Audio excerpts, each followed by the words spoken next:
Whisperer in Darkness, Chapter 1. Bear in mind closely that I did not see any actual visual horror at the end. To say that a mental shock was the cause of what I inferred, that last straw which sent me racing out of the lonely Akeley farmhouse and through the wild-domed hills of Vermont in a commandeered motor at night, is to ignore the plainest facts of my final experience. Notwithstanding the deep extent to which I shared the information and speculation of Henry Akeley, the things I saw and heard, and the admitted vividness of the impression produced on me by these things, I cannot prove even now whether I was right or wrong in my hideous inference. For after all, Akeley's disappearance establishes nothing. People found nothing amiss in his house, despite the bullet marks on the outside and inside. It was just as though he had walked out casually for a ramble in the hills and failed to return.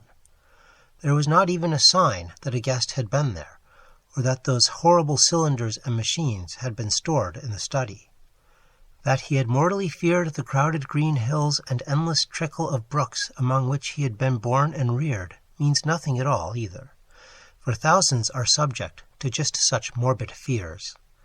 Eccentricity, moreover, could easily account for his strange acts and apprehensions toward the last. The whole matter began, so far as I am concerned, with the historic and unprecedented Vermont floods of November 3rd, 1927. I was then, as now, an instructor of literature at Miskatonic University in Arkham, Massachusetts, and an enthusiastic amateur student of New England folklore. Shortly after the flood, amidst the varied reports of hardship, suffering, and organized relief which filled the press, there appeared certain odd stories of things found floating in some of the swollen rivers, so that many of my friends embarked on curious discussions and appealed to me to shed what light I could on the subject. I felt flattered at having my folklore study taken so seriously, and did what I could to belittle the wild, vague tales which seemed so clearly an outgrowth of old rustic superstitions. It amused me to find several persons of education who insisted that some stratum of obscure, distorted fact might underlie the rumors. The tales thus brought to my notice came mostly through newspaper cuttings, though one yarn had an oral source and was repeated to a friend of mine in a letter from his mother in Hardwick, Vermont. The type of thing described was essentially the same in all cases, though there seemed to be three separate instances involved, one connected with the Winooski River near Montpelier, another attached to the West River in Windham County beyond Newfane, and a third centering in the Passumpsic in Caledonia County above Lyndonville. Of course, many of the stray items mentioned other instances, but on analysis they all seemed to boil down to these three. In each case, country folk reported seeing one or more very bizarre and disturbing objects in the surging waters that poured down from the unfrequented hills. And there was a widespread tendency to connect these sights with a primitive, half-forgotten cycle of whispered legend which old people resurrected for the occasion. What people thought they saw were organic shapes not quite like any they had ever seen before. Naturally, there were many human bodies washed along by the streams in that tragic period, but those who described the strange shapes felt quite sure that they were not human, despite some superficial resemblances in size and general outline. Nor, said the witnesses, could they have been any kind of animal known to Vermont. They were pinkish things about 5 feet long, with crustaceous bodies bearing vast pairs of dorsal fins or membranous wings, and several sets of articulated limbs, and with a sort of convoluted ellipsoid covered with multitudes of very short antennae, where a head would ordinarily be. It was really remarkable how closely the reports from different sources tended to coincide, though the wonder was lessened by the fact that the old legends, shared at one time throughout the hill country, furnished a morbidly vivid picture which might well have colored the imaginations of all the witnesses concerned. It was my conclusion that such witnesses, in every case naive and simple backwoods folk, had glimpsed the battered and bloated bodies of human beings or farm animals in the whirling currents, and had allowed the half-remembered folklore to invest these pitiful objects with fantastic attributes. The ancient folklore, while cloudy, evasive, and largely forgotten by the present generation, was of a highly singular character and obviously reflected the influence of still earlier Indian tales. I knew it well, though I had never been in Vermont, through the exceedingly rare monograph of Eli Davenport, which embraces material orally obtained prior to 1839 amongst the oldest people of the state. This material, moreover, closely coincided with tales which I had personally heard from elderly rustics in the mountains of New Hampshire. Briefly summarized, it hinted at a hidden race of monstrous beings which lurked somewhere among the remoter hills, in the deep woods of the highest peaks, and the dark valleys where streams trickle from unknown sources. These beings were seldom glimpsed, but evidence of their presence were reported by those who had ventured farther than usual up the slopes of certain mountains, or into certain deep, steep-sided gorges that even the wolves shunned. There were queer footprints or claw prints in the mud of brook margins and barren patches, and curious circles of stone with the grass around them worn away, which did not seem to have been placed or entirely shaped by nature. There were, too, certain caves of problematical depths in the sides of the hills, with mouths closed by boulders in a manner scarcely accidental, and with more than an average quota of the queer prints leading both toward and away from them, if indeed the direction of these prints could be justly estimated. And worst of all, there were the things which adventurous people had seen very rarely in the twilight of the remotest valleys and the dense perpendicular woods above the limits of normal hill climbing. It would have been less uncomfortable if the stray accounts of these things had not agreed so well. As it was, nearly all the rumors had several points in common, averring that the creatures were a sort of huge, light red crab with many pairs of legs, and with two great bat-like wings in the middle of the back. They sometimes walked on all their legs, and sometimes on the hindmost pair only, using the others to convey large objects of indeterminate nature. On one occasion they were spied in considerable numbers, a detachment of them wading along a shallow woodland watercourse 3 abreast in evidently disciplined formation. Once a specimen was seen flying, launching itself from the top of a bald, lonely hill at night, and vanishing in the sky after its great flapping wings had been silhouetted an instant against the full moon. These things seemed content, on the whole, to let mankind alone, though they were at times held responsible for the disappearance of venturesome individuals, especially persons who built houses too close to certain valleys, or too high up on certain mountains. Many localities came to be known as inadvisable to settle in, the feeling persisting long after the cause was forgotten. People would look up at some of the neighboring mountain precipices with a shudder, even when not recalling how many settlers had been lost, and how many farmhouses burnt to ashes on the lower slopes of those grim green sentinels. But while according to the earliest legends the creatures would appear to have harmed only those trespassing on their privacy, there were later accounts of their curiosity respecting men, and of their attempts to establish secret outposts in the human world. There were tales of the queer claw prints seen around farmhouse windows in the morning, and of occasional disappearances in regions outside the obviously haunted ones.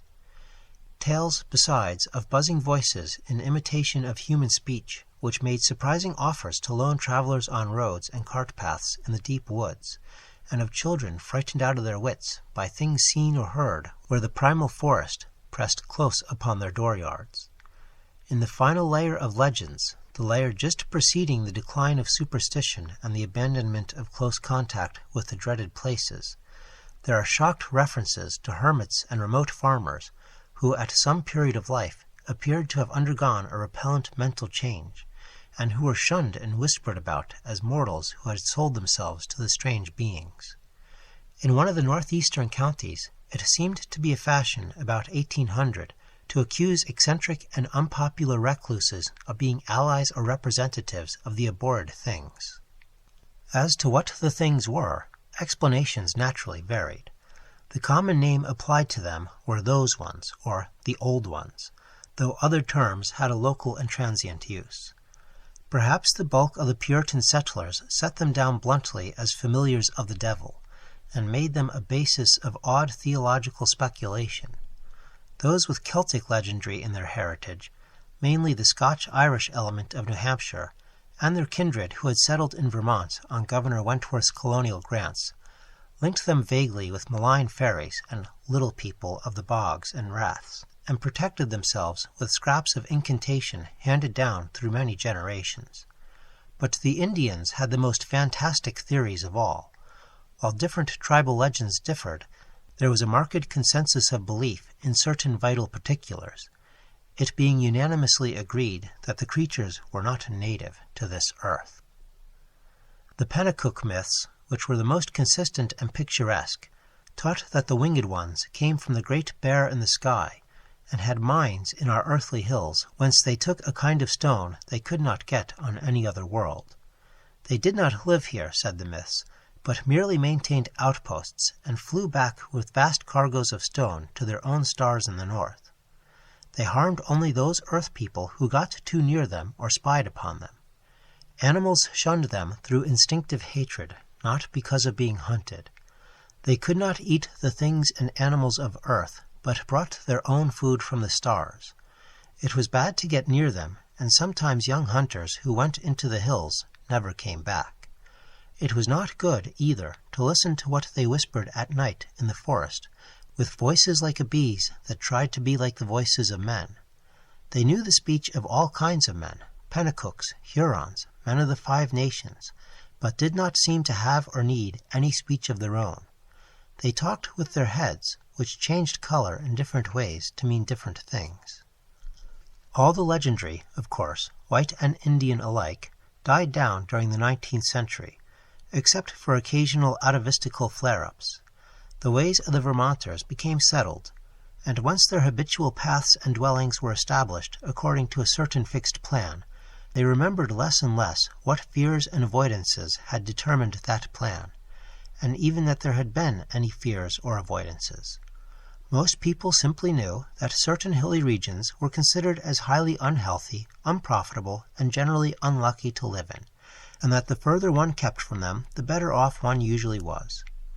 In time, the ruts of custom and economic interest became so deeply cut in approved places that there was no longer any reason for going outside them, and the haunted hills were left deserted by accident rather than by design. Save during infrequent local scares, only wonder-loving grandmothers and retrospective nonagenarians ever whispered of beings dwelling in those hills, and even such whisperers admitted that there was not much to fear from those things now that they were used to the presence of houses and settlements, and now that human beings let their chosen territory severely alone. All this I had known from my reading, and from certain folk tales picked up in New Hampshire. Hence, when the flood-time rumors began to appear, I could easily guess what imaginative background had evolved them. I took great pains to explain this to my friends, and was correspondingly amused when several contentious souls continued to insist on a possible element of truth in the reports. Such persons tried to point out that the early legends had a significant persistence and uniformity, and that the virtually unexplored nature of the Vermont hills made it unwise to be dogmatic about what might or might not dwell among them. Nor could they be silenced by my assurance that all the myths were of a well-known pattern, common to most of mankind, and determined by early phases of imaginative experience, which always produced the same type of delusion. It was no use to demonstrate to such opponents that the Vermont myths differed but little in essence from those universal legends of natural personification which filled the ancient world with fauns and dryads and satyrs, suggested the Kalakanazari of modern Greece, and gave to wild Wales and Ireland their dark hints of strange, small, and terrible hidden races of troglodytes and burrowers. No use either to point out the even more startlingly similar belief of the Nepalese hill tribes in the dreaded Mi-go, or abominable snowmen, who lurk hideously amidst the ice and rock pinnacles of the Himalayan summits. When I brought up this evidence, my opponents turned it against me by claiming that it must imply some actual historicity for the ancient tales, that it must argue the real existence of some queer elder earth race, driven to hiding after the advent and dominance of mankind, which might very conceivably have survived in reduced numbers to relatively recent times, or even to the present.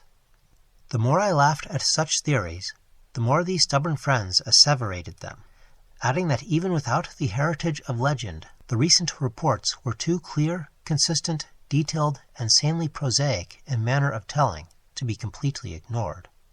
2 or 3 fanatical extremists went so far as to hint at possible meanings in the ancient Indian tales which gave the hidden beings a non-terrestrial origin, citing the extravagant books of Charles Fort with their claims that voyagers from other worlds and outer space have often visited Earth.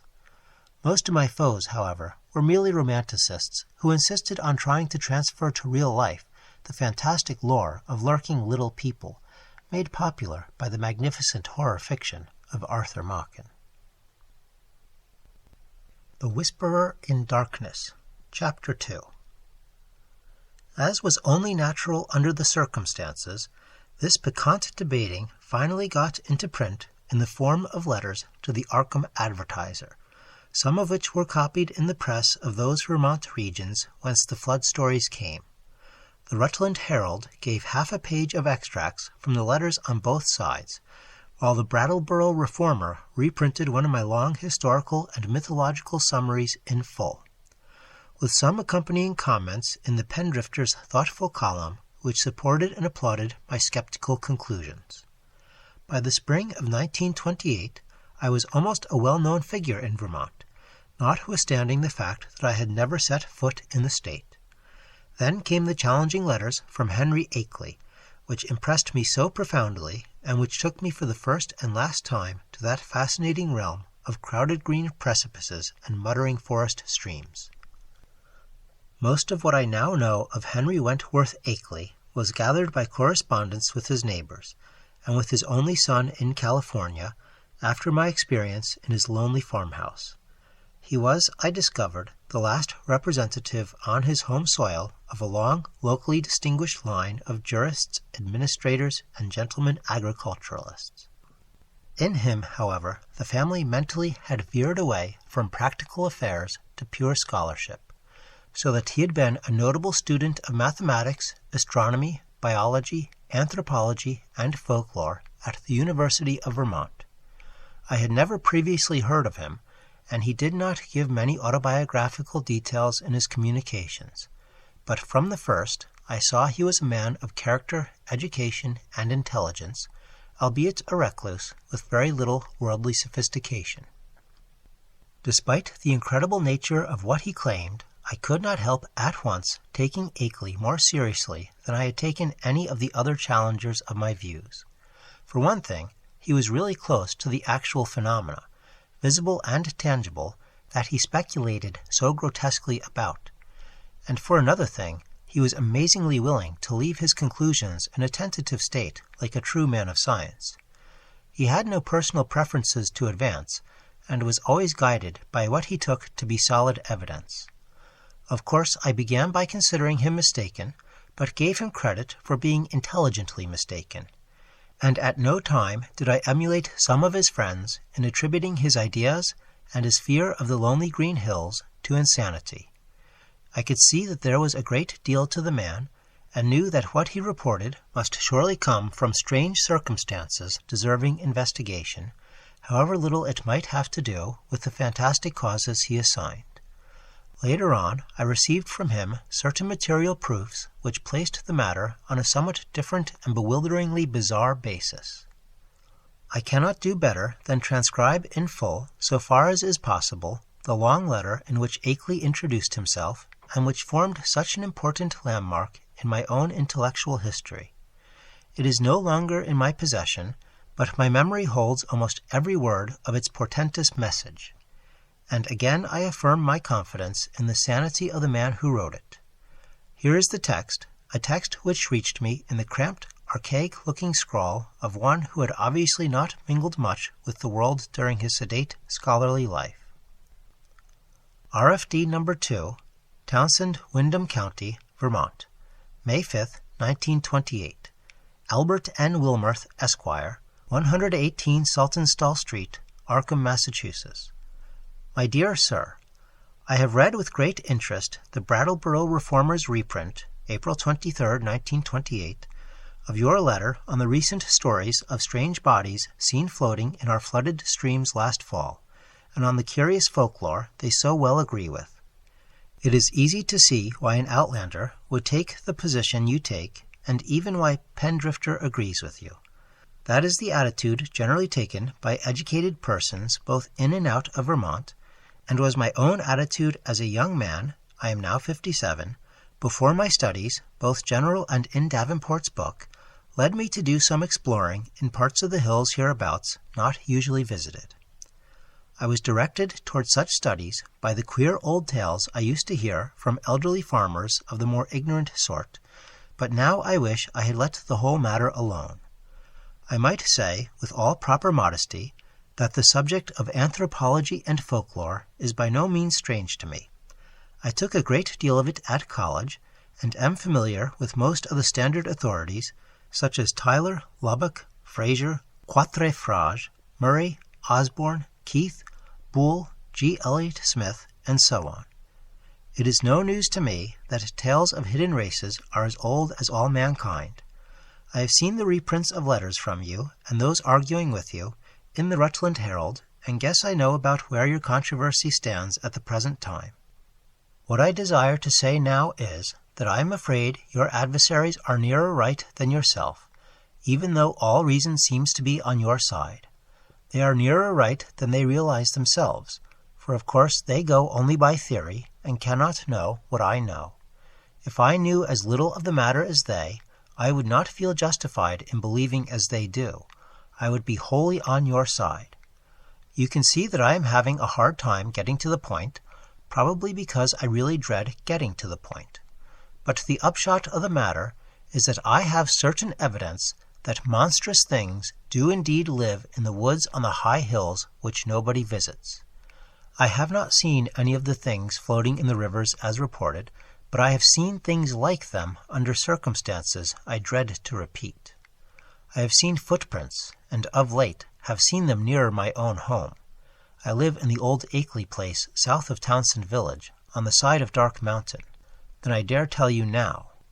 And I have overheard voices in the woods at certain points that I will not even begin to describe on paper. At one place I heard them so much that I took a phonograph there, with a dictaphone attachment and wax blank, and I shall try to arrange to have you hear the record I got. I've run it on the machine for some of the old people up here, and one of the voices had nearly scared them, paralyzed by reason of its likeness to a certain voice, that buzzing voice in the woods which Davenport mentions, that their grandmothers have told them about and mimicked for them.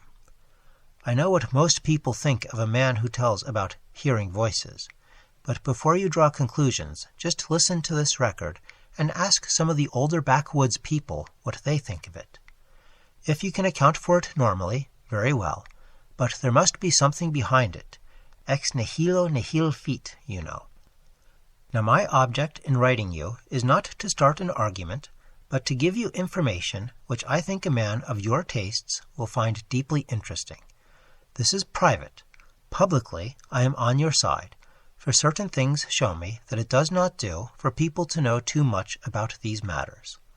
My own studies are now wholly private, and I would not think of saying anything to attract people's attention and cause them to visit the places I have explored.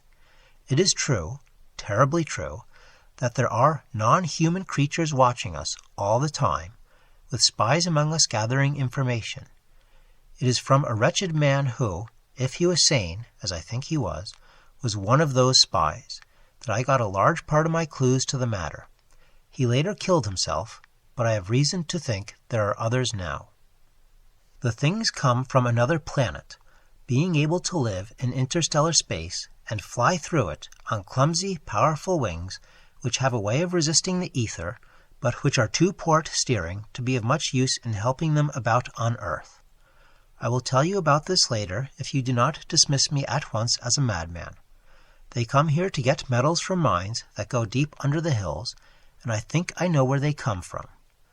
They will not hurt us if we let them alone, but no one can say what will happen if we get too curious about them. Of course, a good army of men could wipe out their mining colony. That is what they are afraid of. But if that happened, more would come from outside, any number of them. They could easily conquer the earth, but have not tried so far because they have not needed to. They would rather leave things as they are to save bother. I think they mean to get rid of me because of what I have discovered. There is a great black stone with unknown hieroglyphics half worn away, which I found in the woods on Round Hill east of here. And after I took it home, everything became different. If they think I suspect too much, they will either kill me or take me off Earth to where they come from. They like to take away men of learning once in a while, to keep informed on the state of things in the human world. This leads me to my secondary purpose in addressing you, namely to urge you to hush up the present debate rather than give it more publicity. People must be kept away from these hills, and in order to effect this, their curiosity ought not be aroused any further. Heaven knows there is peril enough anyway, with promoters and real estate men flooding Vermont with herds of summer people to overrun the wild places and cover the hills with cheap bungalows. I shall welcome further communication with you, and shall try to send you that phonograph record and black stone, which is so worn that photographs don't show much, by express if you are willing. I say try because I think those creatures have a way of tampering with things around here. There is a sullen, furtive fellow named Brown on a farm near the village who I think is their spy. Little by little they are trying to cut me off from our world because I know too much about their world. They have the most amazing way of finding out what I do. You may not even get this letter. I think I shall have to leave this part of the country and go to live with my son in San Diego, California, if things get any worse. But it is not easy to give up the place you were born in, and where your family has lived for 6 generations. Also, I would hardly dare sell this house to anybody now that the creatures have taken notice of it. They seem to be trying to get the black stone back and destroy the phonograph record, but I shall not let them if I can help it. My great police dogs always hold them back, for there are very few here as yet, and they are clumsy in getting about. As I have said, their wings are not much use for short flights on Earth.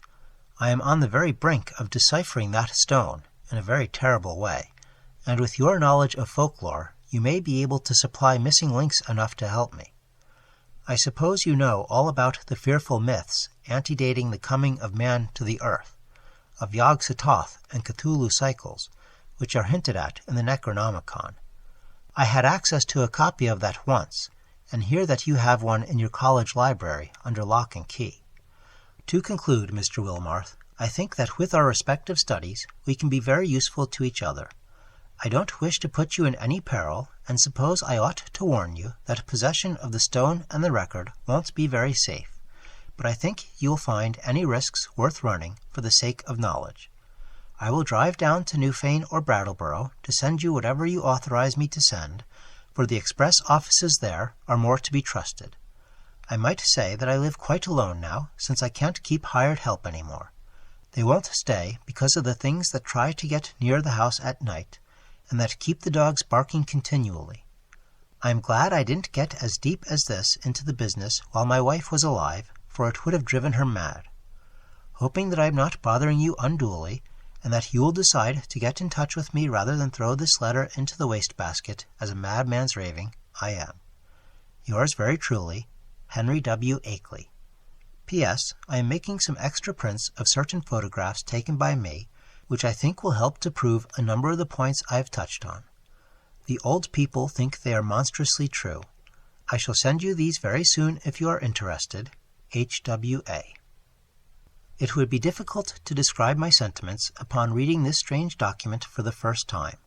By all ordinary rules, I ought to have laughed more loudly at these extravagances than at the far milder theories which had previously moved me to mirth. Yet something in the tone of the letter made me take it with paradoxical seriousness. Not that I believed for a moment in the hidden race from the stars which my correspondent spoke of, but that, after some grave preliminary doubts, I grew to feel oddly sure of his sanity and sincerity, and of his confrontation by some genuine though singular and abnormal phenomenon which he could not explain except in his imaginative way.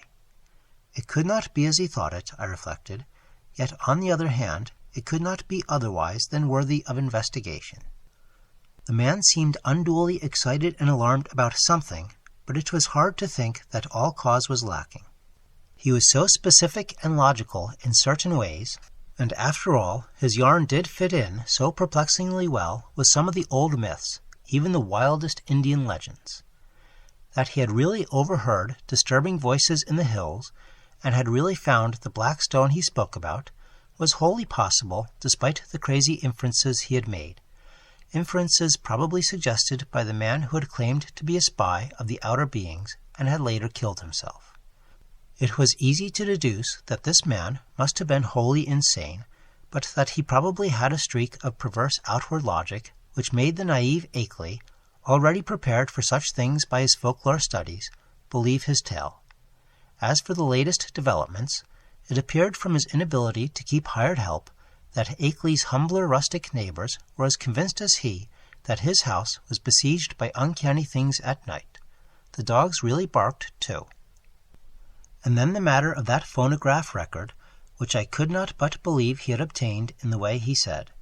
It must mean something, whether animal noises deceptively like human speech, or the speech of some hidden, night-haunting human being decayed to a state not much above that of lower animals.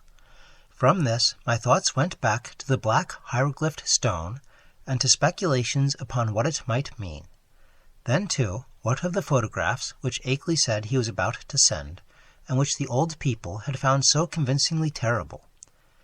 As I reread the cramped handwriting, I felt as never before that my credulous opponents might have more on their side than I had conceded. After all, there might be some queer and perhaps hereditarily misshapen outcasts in those shunned hills, even though no such race of star-born monsters as folklore claimed. And if there were, then the presence of strange bodies in the flooded streams would not be wholly beyond belief. Was it too presumptuous to suppose that both the old legends and the recent reports had this much of reality behind them? But even as I harbored these doubts, I felt ashamed that so fantastic a piece of bizarrerie as Henry Akeley's wild letter had brought them up. In the end, I answered Akeley's letter, adopting a tone of friendly interest and soliciting further particulars. His reply came almost by return mail, and contained, true to promise, a number of Kodak views of scenes and objects illustrating what he had to tell. Glancing at these pictures as I took them from the envelope, I felt a curious sense of fright and nearness to forbidden things, for in spite of the vagueness of most of them, they had a damnably suggestive power which was intensified by the fact of their being genuine photographs, actual optical links with what they portrayed, and the product of an impersonal transmitting process without prejudice, fallibility, or mendacity. The more I looked at them, the more I saw that my serious estimate of Akeley and his story had not been unjustified. Certainly these pictures carried conclusive evidence of something in the Vermont hills which was at least vastly outside the radius of our common knowledge and belief. The worst thing of all was the footprint, a view taken where the sun shone on a mud patch somewhat in a deserted upland. This was no cheaply counterfeited thing. I could see at a glance, for the sharply defined pebbles and grass blades in the field of vision gave a clear index of scale and left no possibility of a tricky double exposure. I have called the thing a footprint, but claw print would be a better term. Even now I can scarcely describe it, save to say that it was hideously crab-like, and that there seemed to be some ambiguity about its direction. It was not a very deep or fresh print, but seemed to be about the size of an average man's foot. From a central pad, pairs of saw-toothed nippers projected in opposite directions, quite baffling as to function, if indeed the whole object were exclusively an organ of locomotion. Another photograph, evidently a time exposure taken in deep shadow, was of the mouth of a woodland cave, with a boulder of rounded regularity choking the aperture. On the bare ground in front of it one could just discern a dense network of curious tracks, and when I studied the picture with a magnifier, I felt uneasily sure that the tracks were like the one in the other view. A third picture showed a druid-like circle of standing stones on the summit of a wild hill, Around the cryptic circle the grass was very much beaten down and worn away, though I could not detect any footprints even with the glass. The extreme remoteness of the place was apparent from the veritable sea of tenantless mountains which formed the background and stretched away toward a misty horizon. But if the most disturbing of all the views was that of the footprint, the most curiously suggestive was that of the great black stone found in the Round Hill woods. Akeley had photographed it on what was evidently his study table, for I could see rows of books and a bust of Milton in the background. The thing, as nearly as one might guess, had faced the camera vertically with a somewhat irregularly carved surface of 1 by 2 feet. But to say anything definite about that surface, or about the general shape of the whole mass, almost defies the power of language. What outlandish geometrical principles had guided its cutting, for artificially cut it surely was, I could not even begin to guess, and never before had I seen anything which struck me as so strangely and unmistakably alien to this world. Of the hieroglyphics on the surface I could discern very few, but 1 or 2 that I did see gave me rather a shock. Of course they might be fraudulent, for others besides myself had read the monstrous and abhorred Necronomicon of the mad Arab Abdul al-Hazred, but it nevertheless made me shiver to recognize certain ideographs which study had taught me to link with the most blood-curdling and blasphemous whispers of things that had had a kind of mad half-existence before the earth and the other inner worlds of the solar system were made. Of the 5 remaining pictures, 3 were of swamp and hill scenes which seemed to bear traces of hidden and unwholesome tenancy. Another was of a queer mark in the ground very near Akeley's house, which he said he had photographed the morning after a night on which the dogs had barked more violently than usual. It was very blurred, and one could really draw no certain conclusions from it, but it did seem fiendishly like that other mark or claw print photographed on the deserted upland. The final picture was of the Akeley place itself, a trim white house of 2 stories and attic, about 1.25 centuries old, and with a well-kept lawn and stone-boarded path leading up to a tastefully carved Georgian doorway. There were several huge police dogs on the lawn, squatting near a pleasant-faced man with a close-cropped grey beard, whom I took to be Akeley himself, his own photographer, one might infer from the tube-connected bulb in his right hand. From the pictures I turned to the bulky, closely written letter itself, and for the next 3 hours was immersed in a gulf of unutterable horror. Where Akeley had given only outlines before, he now entered into minute details, presenting long transcripts of words overheard in the woods at night, long accounts of monstrous pinkish forms spied in thickets at twilight on the hills, and a terrible cosmic narrative derived from the application of profound and varied scholarship to the endless bygone discourses of the mad self-styled spy who had killed himself. I found myself faced by names and terms that I had heard elsewhere in the most hideous of connections: Yugoth, Great Cthulhu, Sathogwa, Yog-Sothoth, Relye, Nyarlathotep, Azathoth, Hoster, Yan, Leng, the Lake of Hali, Bethmura, the Yellow Sign, Lemur Catulos, Bran, and the Magnum Innominandum, and was drawn back through nameless aeons and inconceivable dimensions to worlds of elder, outer entity at which the crazed author of the Necronomicon had only guessed in the vaguest way. I was told of the pits of primal life, and of streams that had trickled down therefrom, and finally of the tiny rivulet from one of those streams which had become entangled with the destinies of our own earth. My brain whirled, and where before I had attempted to explain things away, I now began to believe in the most abnormal and incredible wonders. The array of vital evidence was damnably vast and overwhelming, and the cool scientific attitude of Akeley, an attitude removed as far as imaginable from the demented, the fanatical, the hysterical, or even the extravagantly speculative, had a tremendous effect on my thought and judgment. By the time I laid the frightful letter aside, I could understand the fears he had come to entertain, and was ready to do anything in my power to keep people away from those wild haunted hills. Even now, when time had dulled the impression and made me half question my own experience and horrible doubts, There are things in that letter of Akeley's which I would not quote or even form into words on paper.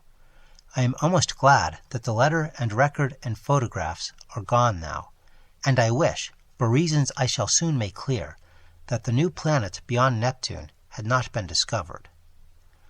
With the reading of that letter, my public debating about the Vermont horror permanently ended. Arguments from opponents remained unanswered or put off with promises, and eventually the controversy petered out into oblivion. During late May and June, I was in constant correspondence with Akeley, though once in a while a letter would be lost, so that we would have to retrace our ground and perform considerable laborious copying. What we were trying to do, as a whole, was to compare notes in matters of obscure mythological scholarship and arrive at a clearer correlation of the Vermont horrors with the general body of primitive world legend. For one thing, we virtually decided that these morbidities and the hellish Himalayan Migo were one and the same order of incarnated nightmare. There were also absorbing zoological conjectures, which I would have referred to Professor Dexter in my own college, but for Akeley's imperative command to tell no one of the matter before us. If I seem to disobey that command now, it is only because I think, at this stage, a warning about those farther Vermont hills, and about those Himalayan peaks which bold explorers are more and more determined to ascend, is more conducive to public safety than silence would be.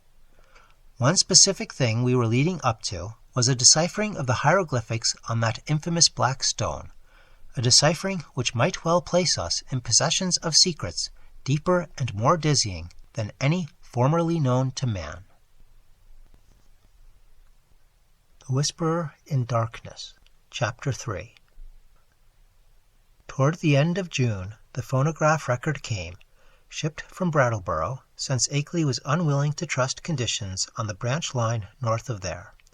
He had begun to feel an increased sense of espionage, aggravated by the loss of some of our letters, and said much about the insidious deeds of certain men whom he considered tools and agents of the hidden beings.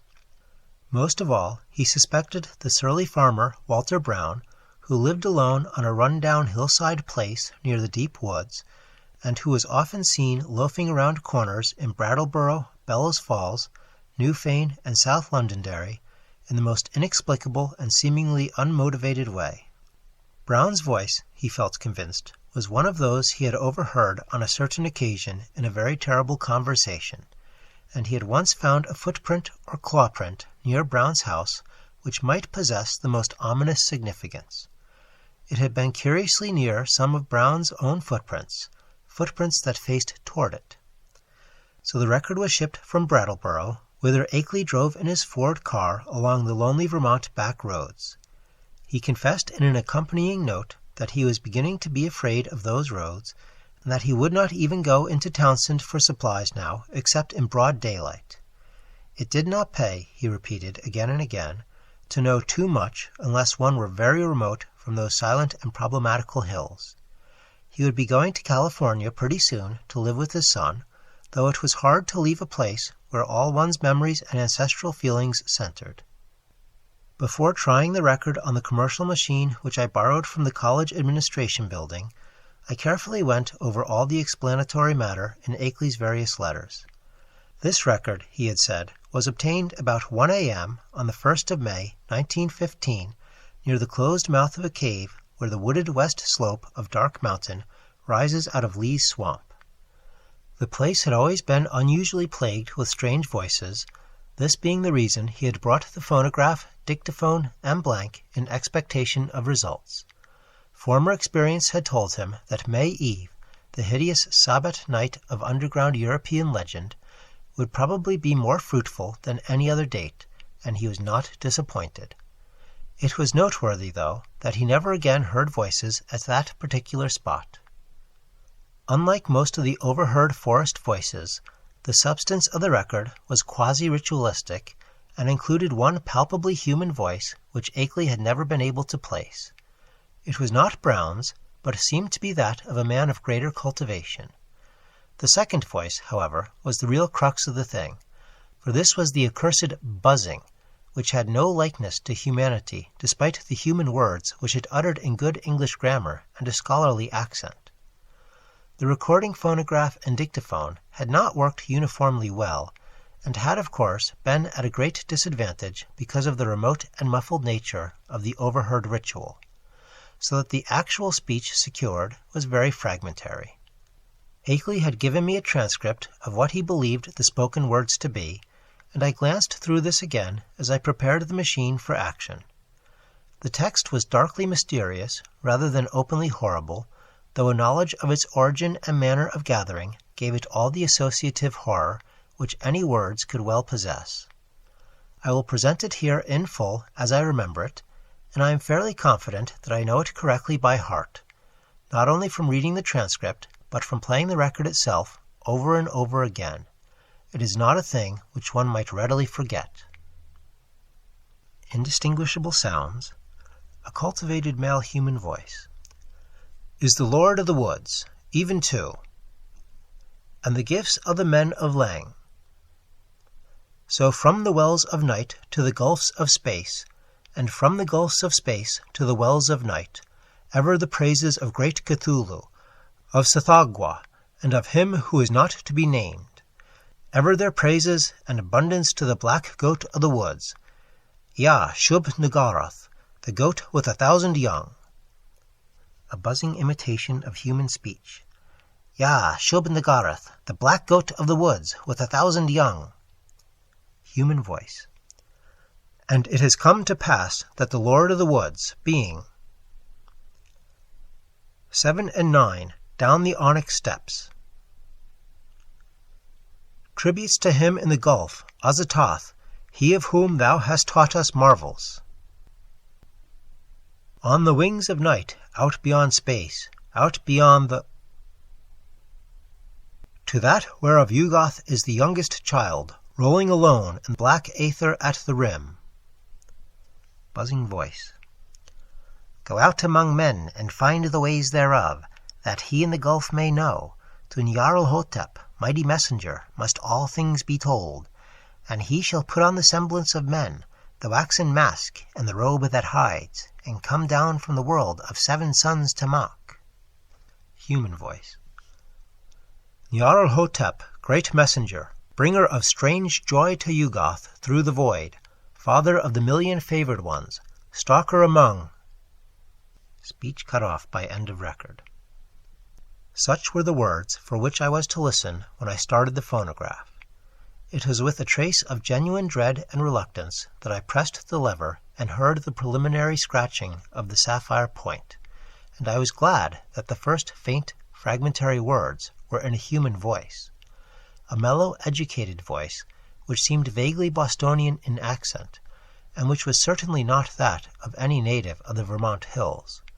As I listened to the tantalizingly feeble rendering, I seemed to find the speech identical with Akeley's carefully prepared transcript.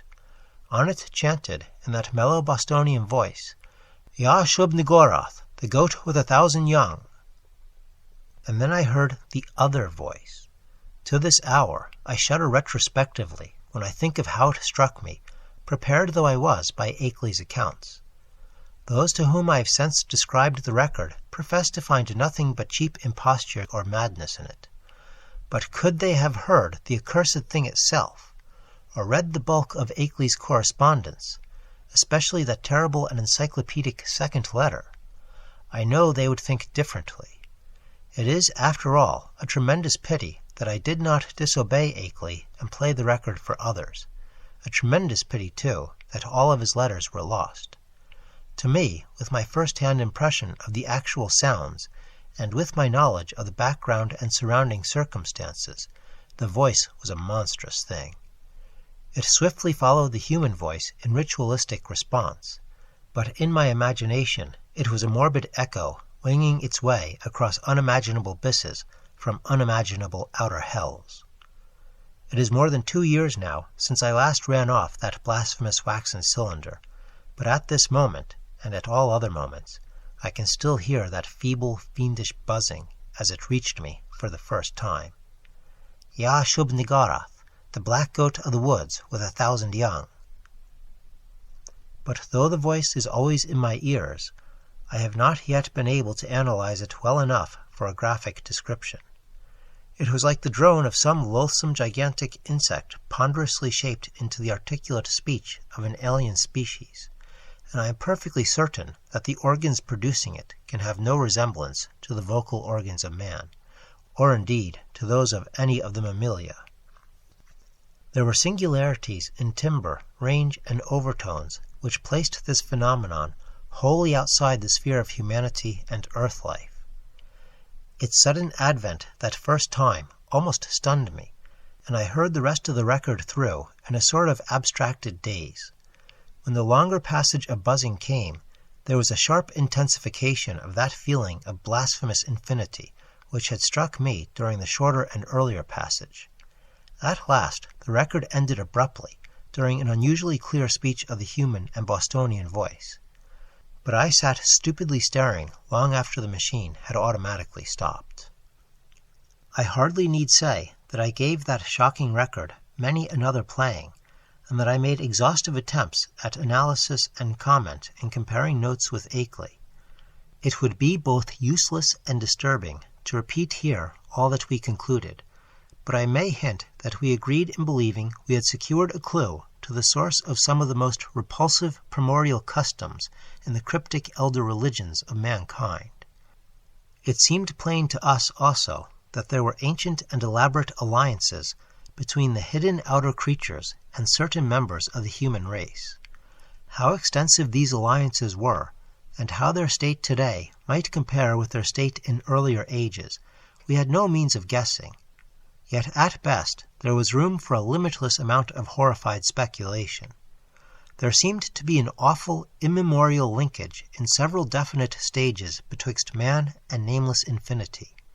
The blasphemies which appeared on earth, it was hinted, came from the dark planet Yuggoth, at the rim of the solar system, but this was itself merely the populous outpost of a frightful interstellar race whose ultimate source must lie far outside even the Einsteinian space-time continuum or greatest known cosmos.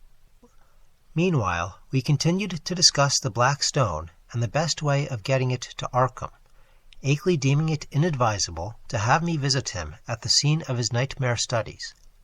For some reason or other, Akeley was afraid to trust the thing to any ordinary or expected transportation route.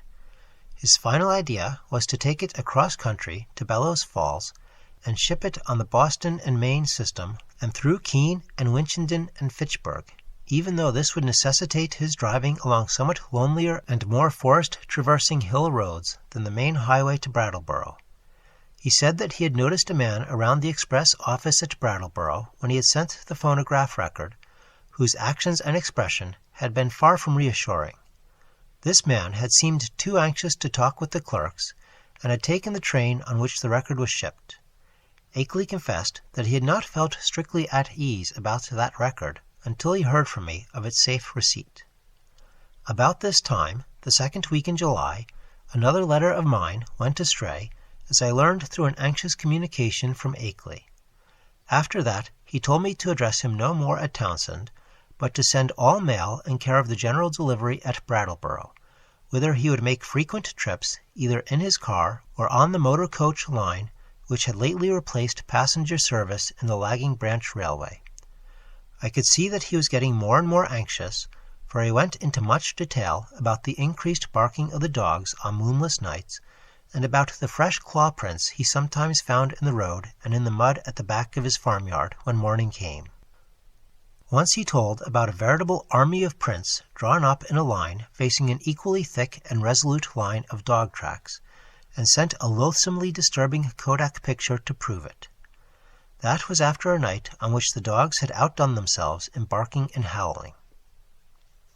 On the morning of Wednesday, July 18th, I received a telegram from Bellows Falls in which Akeley said he was expressing the Black Stone over the B&M on train number 5508, leaving Bellows Falls at 12:15 p.m. Standard Time, and due at the North Station in Boston at 4:12 p.m.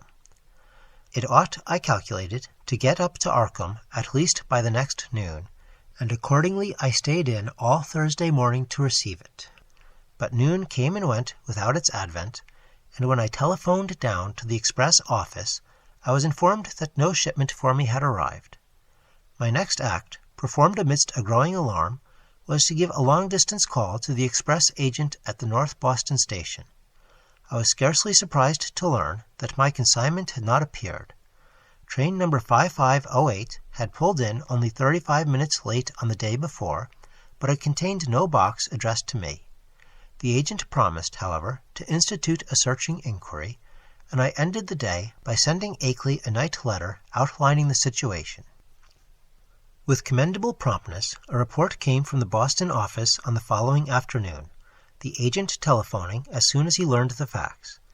It seemed that the railway express clerk on number 5508 had been able to recall an incident which might have much bearing on my loss, an argument with a very curious-voiced man, lean, sandy, and rustic-looking, when the train was waiting at Keene, New Hampshire, shortly after 1 o'clock Standard Time. The man, he said, was greatly excited about a heavy box which he claimed to expect, but which was neither on the train nor entered into the company's books. He gave the name of Stanley Adams, and had such a queerly thick droning voice that it made the clerk abnormally dizzy and sleepy to listen to him. The clerk could not remember quite how the conversation had ended, but recalled starting into a fuller awakeness when the train began to move. The Boston agent added that this clerk was a young man of wholly unquestioned veracity and reliability, of known antecedents and long with the company. That evening I went to Boston to interview the clerk in person, having obtained his name and address from the office.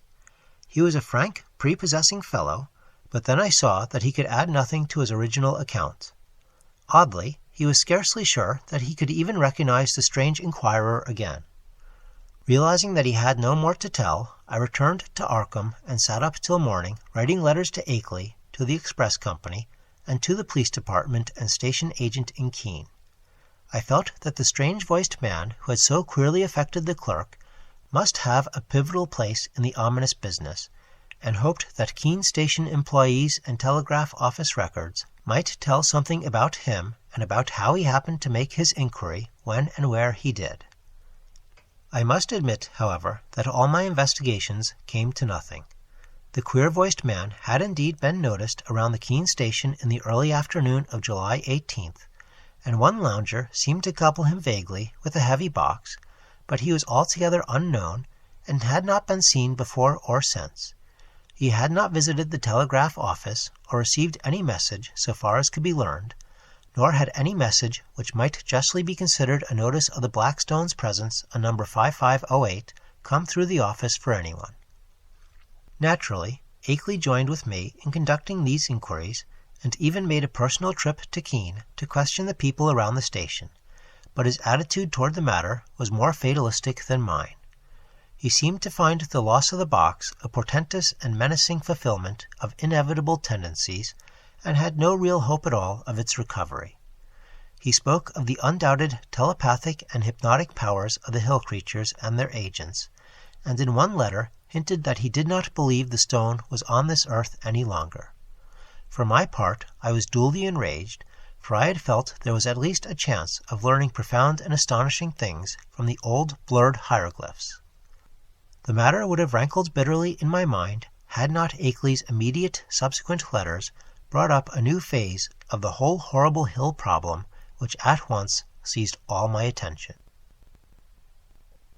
The Whisperer in Darkness, Chapter 4.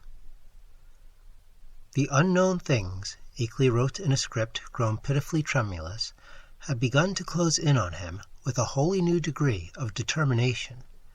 The nocturnal barking of the dogs whenever the moon was dim or absent was hideous now, and there had been attempts to molest him on the lonely roads he had to traverse by day.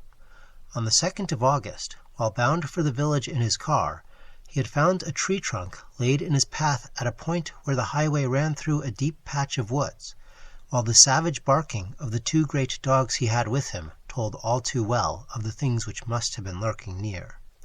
What would have happened had the dogs not been there, he did not dare guess, but he never went out now without at least 2 of his faithful and powerful pack. Other road experiences had occurred on August 5th and 6th. A shot grazing his car on one occasion, and the barking of the dogs telling of unholy woodland presences on the other. On August 15th I received a frantic letter which disturbed me greatly, and which made me wish Akeley could put aside his lonely reticence and call in the aid of the law. There had been frightful happenings on the night of the 12th to 13th, bullets flying outside the farmhouse, and 3 of the 12 great dogs being found shot dead in the morning. There were myriads of claw prints in the road, with the human prints of Walter Brown among them. Akeley had started to telephone to Brattleboro for more dogs, but the wire had gone dead before he had a chance to say much. Later, he went to Brattleboro in his car and learned there that linemen had found the main telephone cable neatly cut at a point where it ran through the deserted hills north of Newfane. But he was about to start home with 4 fine new dogs and several cases of ammunition for his big game repeating rifle. The letter was written at the post office in Brattleboro and came through to me without delay. My attitude toward the matter was by this time quickly slipping from a scientific to an alarmedly personal one. I was afraid for Akeley in his remote, lonely farmhouse, and half afraid for myself because of my now definite connection with the strange hill problem. The thing was reaching out so. Would it suck me in and engulf me? In replying to his letter, I urged him to seek help and hinted that I might take action myself if he did not. I spoke of visiting Vermont in person in spite of his wishes, and of helping him explain the situation to the proper authorities. In return, however, I received only a telegram from Bellows Falls which read thus: "Appreciate your position, but can do nothing. Take no action yourself, for it could only harm both. Wait for explanation. Henry Akeley." But the affair was steadily deepening. Upon my replying to the telegram, I received a shaky note from Akeley with the astonishing news that he had not only never sent the wire, but had not received the letter from me to which it was an obvious reply. Hasty inquiries by him at Bellows Falls had brought out that the message was deposited by a strange, sandy-haired man with a curiously thick, droning voice, though more than this he could not learn. The clerk showed him the original text as scrawled in pencil by the sender, but the handwriting was wholly unfamiliar. It was noticeable that the signature was misspelled, Akeley, without the second E. Certain conjectures were inevitable, but amidst the obvious crisis he did not stop to elaborate upon them. He spoke of the death of more dogs and the purchase of still others, and of the exchange of gunfire which had become a settled feature each moonless night. Brown's prints, and the prints of at least 1 or 2 more shod human figures, were now found regularly among the claw prints in the road and at the back of the farmyard. It was, Akeley admitted, a pretty bad business, and before long he would probably have to go live with his California son, whether or not he could sell the old place. But it was not easy to leave the only spot one could really think of as home. He must try to hang on a little longer. Perhaps he could scare off the intruders, especially if he openly gave up all further attempts to penetrate their secrets. Writing Akeley at once, I renewed my offers of aid and spoke again of visiting him and helping him convince the authorities of his dire peril. In his reply, he seemed less set against that plan than his past attitude would have led one to predict, but said that he would like to hold off a little while longer, long enough to get his things in order and reconcile himself to the idea of leaving an almost morbidly cherished birthplace. People looked askance at his studies and speculations, and it would be better to get quietly off without setting the countryside in a turmoil and creating widespread doubts of his own sanity. He had had enough, he admitted, but he wanted to make a dignified exit if he could. This letter reached me on the 28th of August, and I prepared and mailed as encouraging a reply as I could. Apparently the encouragement had effect, for Akeley had fewer terrors to report when he acknowledged my note. He was not very optimistic, though, and expressed the belief that it was only the full moon season which was holding the creatures off. He hoped there would not be many densely cloudy nights, and talked vaguely of boarding in Brattleboro when the moon waned. Again I wrote him encouragingly, but on September 5th there came a fresh communication which had obviously crossed my letter in the mails. And to this I could not give any such hopeful response.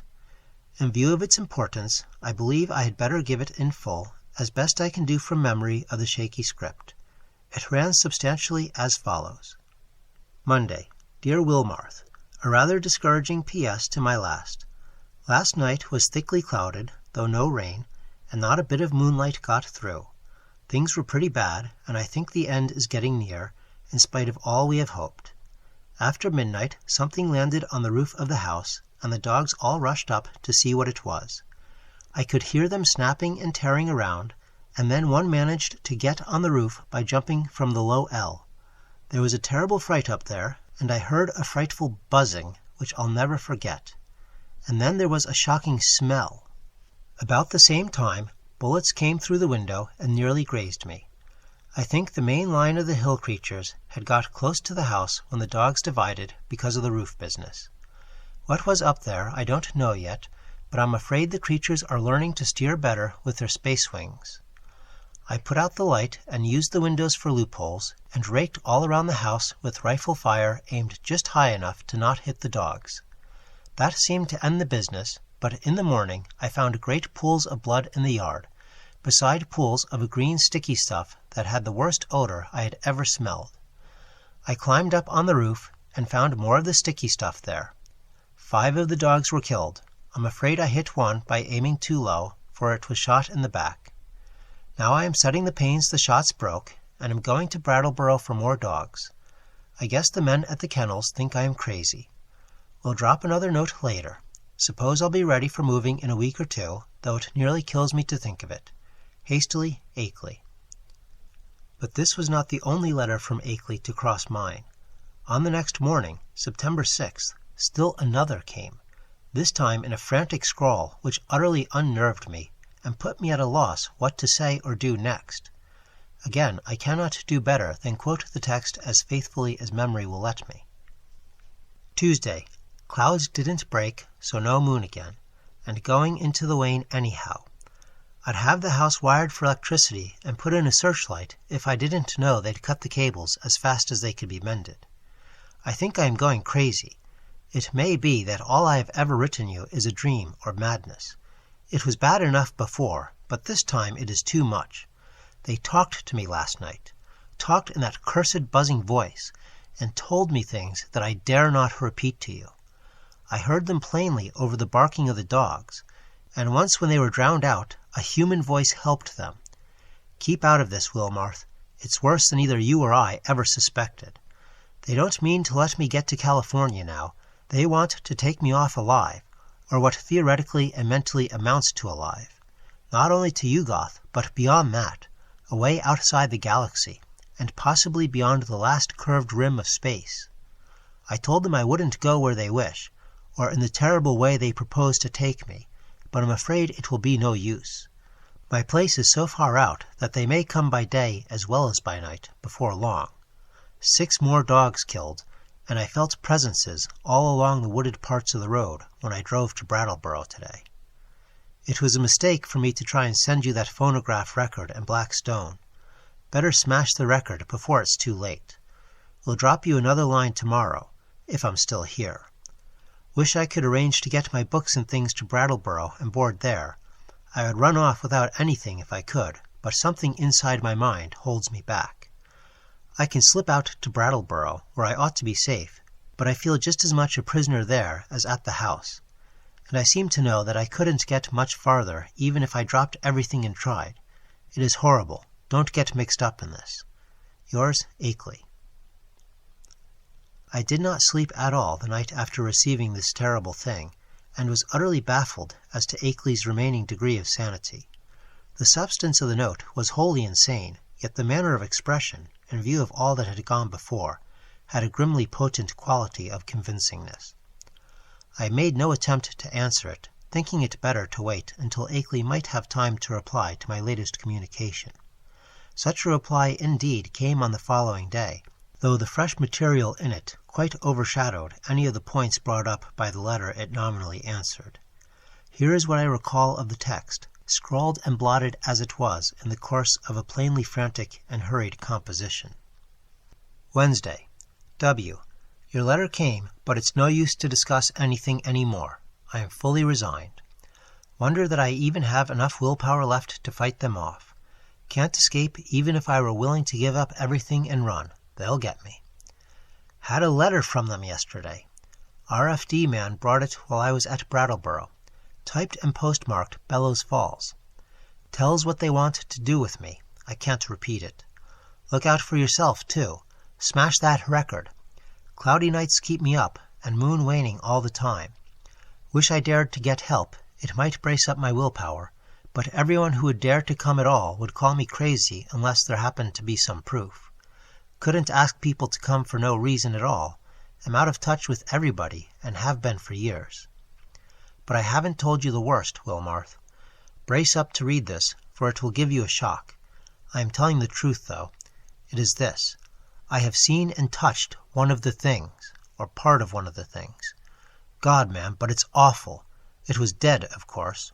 One of the dogs had it, and I found it near the kennel this morning. I tried to save it in the woodshed to convince people of the whole thing, but it all evaporated in a few hours. Nothing left. You know, all those things in the rivers were seen only on the first morning after the flood. And here's the worst. I tried to photograph it for you, but when I developed the film, there wasn't anything visible except the woodshed. What can the thing have been made of? I saw it and felt it, and they leave footprints. It was surely made of matter, but what kind of matter? The shape can't be described. It was a great crab with a lot of pyramided, fleshy rings or knots of thick, ropey stuff covered with feelers where a man's head would be. That green sticky stuff is its blood or juice, and there are more of them due on Earth any minute. Walter Brown is missing. Hasn't been seen loafing around any of his usual corners in the village hereabouts. I must have got him with one of my shots, though the creatures always seem to try to take their dead and wounded away. Got into town this afternoon without any trouble, but I'm afraid they're beginning to hold off because they're sure of me. Am writing this in the Brattleboro P.O. This may be goodbye. If it is, write to my son George Goodenough Akeley, 176 Pleasant Street, San Diego, California. But don't come up here. Write the boy if you don't hear from me in a week, and watch the papers for news. I'm going to play my last 2 cards now, if I have the willpower left. First to try poison gas on the things. I've got the right chemicals and have fixed up masks for myself and the dogs. And then if that doesn't work, tell the sheriff. They can lock me in a madhouse if they want to. It'll be better than what the other creatures would do. Perhaps I can get them to pay attention to the prints around the house. They are faint, but I can find them every morning. Suppose, though, police would say I faked them somehow. For all they think, I'm a queer character. Must try to have a state policeman spend a night here and see for himself, though it would be just like the creatures to learn about it and hold off that night. They cut my wires whenever I try to telephone in the night. The linemen think it is very queer, and may testify for me if they don't go and imagine I cut them myself. I haven't tried to keep them repaired for over a week now. I could get some of the ignorant people to testify for me about the reality of the horrors, but everybody laughs at what they say. And anyway, they have shunned my place for so long that they don't know of any of the new events. You couldn't get one of those run-down farmers to come within a mile of my house for love or money. The mail carrier hears what they say and jokes me about it. God, if only I dared tell him how real it is. I think I'll try to get him to notice the prints, but he comes in the afternoon, and they're usually about gone by that time. If I kept one by setting a box or pan over it, he'd think surely it was a fake or joke. Wish I hadn't gotten to be such a hermit, so folks don't drop around as they used to. I've never dared show the black stone or the Kodak pictures, or play the record, to anybody but the ignorant people. The others would say I faked the whole business, and do nothing but laugh. But I may yet try showing the pictures. They give those claw prints clearly, even if the things that made them can't be photographed. What a shame nobody else saw that thing this morning before it went to nothing. But I don't know as I care. After what I've been through, a madhouse is as good a place as any. The doctors can help me make up my mind to get away from this house, and that is all that will save me. Write my son George if you don't hear soon. Goodbye. Smash that record, and don't mix up in this. Yours, Akeley. The letter frankly plunged me into the blackest of terror. I did not know what to say in answer, but scratched off some incoherent words of advice and encouragement, and sent them by registered mail. I recall urging Akeley to move to Brattleboro at once and place himself under the protection of the authorities, adding that I would come to that town with the phonograph record and help convince the courts of his sanity. It was time, too, I think I wrote, to alarm the people generally against this thing in their midst.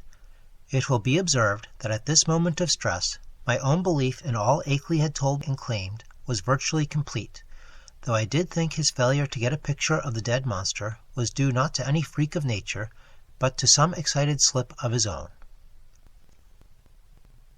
The Whisperer in Darkness, Chapter 5. Then, apparently crossing my incoherent note and reaching me Saturday afternoon, September 8th, came that curiously different and calming letter neatly typed on a new machine. That strange letter of reassurance and invitation which must have marked so prodigious a transition in the whole nightmare drama of the lonely hills. Again I will quote from memory, seeking for special reasons to preserve as much of the flavor of the style as I can. It was postmarked Bellows Falls, and the signature as well as the body of the letter was typed, as is frequent with beginners in typing. The text, though, was marvelously accurate for a Tyro's work, and I concluded that Akeley must have used a machine at some previous period, perhaps in college. To say that the letter relieved me would be only fair, yet beneath my relief lay a substratum of uneasiness. If Akeley had been sane in his terror, was he now sane in his deliverance? And the sort of improved rapport mentioned, what was it? The entire thing implied such a diametrical reversal of Akeley's previous attitude. But here is the substance of the text, carefully transcribed from a memory in which I take some pride. Townsend, Vermont, Thursday, September 6, 1928. My dear Wilmarth, it gives me great pleasure to be able to set you at rest regarding all the silly things I've been writing you. I say silly, although by that I mean my frightened attitude rather than my descriptions of certain phenomena. Those phenomena are real and important enough. My mistake had been in establishing an anomalous attitude toward them. I think I mentioned that my strange visitors were beginning to communicate with me, and to attempt such communication. Last night this exchange of speech became actual. In response to certain signals, I admitted to the house a messenger from those outside, a fellow human, let me hasten to say. He told me much that neither you nor I had even begun to guess, and showed clearly how totally we had misjudged and misinterpreted the purpose of the Outer Ones in maintaining their secret colony on this planet. It seems that the evil legends about what they have offered to men and what they wish in connection with the earth are wholly the result of an ignorant misconception of allegorical speech. Speech, of course, molded by cultural backgrounds and thought habits vastly different from anything we dream of. My own conjectures, I freely own, shot as widely past the mark as any of the guesses of illiterate farmers and savage Indians. What I had thought morbid and shameful and ignominious is in reality awesome and mind-expanding, and even glorious. My previous estimate being merely a phase of man's eternal tendency to hate and fear and shrink from the utterly different. Now I regret the harm I have inflicted upon these alien and incredible beings in the course of our nightly skirmishes. If only I had consented to talk peacefully and reasonably with them in the first place. But they bear me no grudge, their emotions being organized very differently from ours. It is their misfortune to have had as their human agents in Vermont some very inferior specimens, the late Walter Brown, for example. He prejudiced me vastly against them. Actually, they have never knowingly harmed men, but have often been cruelly wronged and spied upon by our species. There is a whole secret cult of evil men. A man of your mystical erudition will understand me when I link them with Hastur and the Yellow Sign, devoted to the purpose of tracking them down and injuring them on behalf of monstrous powers from other dimensions. It is against these aggressors, not against normal humanity, that the drastic precautions of the Outer Ones are directed. Incidentally, I learned that many of our lost letters were stolen not by the Outer Ones, but by the emissaries of this malign cult. All that the Outer Ones wish of man is peace and non-molestation, and an increasing intellectual rapport. This latter is absolutely necessary now that our inventions and devices are expanding our knowledge and motions and making it more and more impossible for the outer one's necessary outposts to exist secretly on this planet. The alien beings desire to know mankind more fully, and to have a few of mankind's philosophic and scientific leaders know more about them. With such an exchange of knowledge, all perils will pass, and a satisfactory modus vivendi be established. The very idea of any attempt to enslave or degrade mankind is ridiculous. As a beginning of this improved rapport, the outer ones have naturally chosen me, whose knowledge of them is already so considerable, as their primary interpreter on Earth. Much was told me last night, facts of the most stupendous and vista-opening nature, and more will be subsequently communicated to me both orally and in writing. I shall not be called upon to make any trip outside just yet, though I shall probably wish to do so later on, employing special means and transcending everything which we have hitherto been accustomed to regard as human experience. My house will be besieged no longer. Everything has reverted to normal, and the dogs will have no further occupation.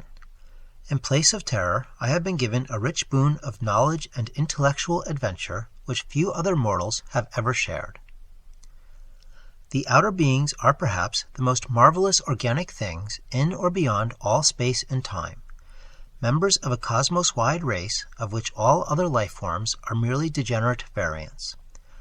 They are more vegetable than animal, if these terms can be applied to the sort of matter composing them, and have a somewhat fungoid structure, though the presence of a chlorophyll-like substance and a very singular nutritive system differentiate them altogether from true cormophytic fungi. Indeed, the type is composed of a form of matter totally alien to our part of space, with electrons having a wholly different vibration rate. That is why the beings cannot be photographed on the ordinary camera films and plates of our known universe, even though our eyes can see them. With proper knowledge, however, any good chemist could make a photographic emulsion which would record their images. The genus is unique in its ability to traverse the heatless and airless interstellar void in full corporeal form, and some of its variants cannot do this without mechanical aid or curious surgical transpositions. Only a few species have the ether-resisting wings characteristic of the Vermont variety. Those inhabiting certain remote peaks in the Old World were brought in other ways. Their external resemblances to animal life and to the sort of structure we understand as material is a matter of parallel evolution rather than of close kinship. Their brain capacity exceeds that of any surviving life form, although the winged types of our country are by no means the most highly developed. Telepathy is their usual means of discourse, though they have rudimentary vocal organs, which, after a slight operation, for surgery is an incredibly expert and everyday thing among them, can roughly duplicate the speech of such types of organisms as still use speech. Their main immediate abode is a still undiscovered and almost lightless planet at the very edge of our solar system, beyond Neptune, and the 9th in distance from the Sun. It is, as we have inferred, the object mystically hinted at as Yuggoth in certain ancient and forbidden writings, and it will soon be the scene of a strange focusing of thought upon our world in an effort to facilitate mental rapport. I would not be surprised if astronomers became sufficiently sensitive to these thought currents to discover Yuggoth when the outer ones wish them to do so. But Yuggoth, of course, is only the stepping stone. The main body of the beings inhabits strangely organized abysses wholly beyond the utmost reach of any human imagination. The space-time globule, which we recognize as the totality of all cosmic entity, is only an atom in the genuine infinity which is theirs, and as much of this infinity as any human brain can hold is eventually to be opened up to me, as it has been to not more than 50 other men since the human race has existed. You will probably call this raving at first, Wilmarth, but in time you will appreciate the titanic opportunity I have stumbled upon. I want you to share as much of it as is possible, and to that end must tell you thousands of things that won't go on paper. In the past, I have warned you not to come to see me. Now that all is safe, I take pleasure in rescinding that warning and inviting you. Can't you make a trip up here before your college term opens? It would be marvelously delightful if you could. Bring along the phonograph record and all my letters to you as consultative data. We shall need them in piecing together the whole tremendous story.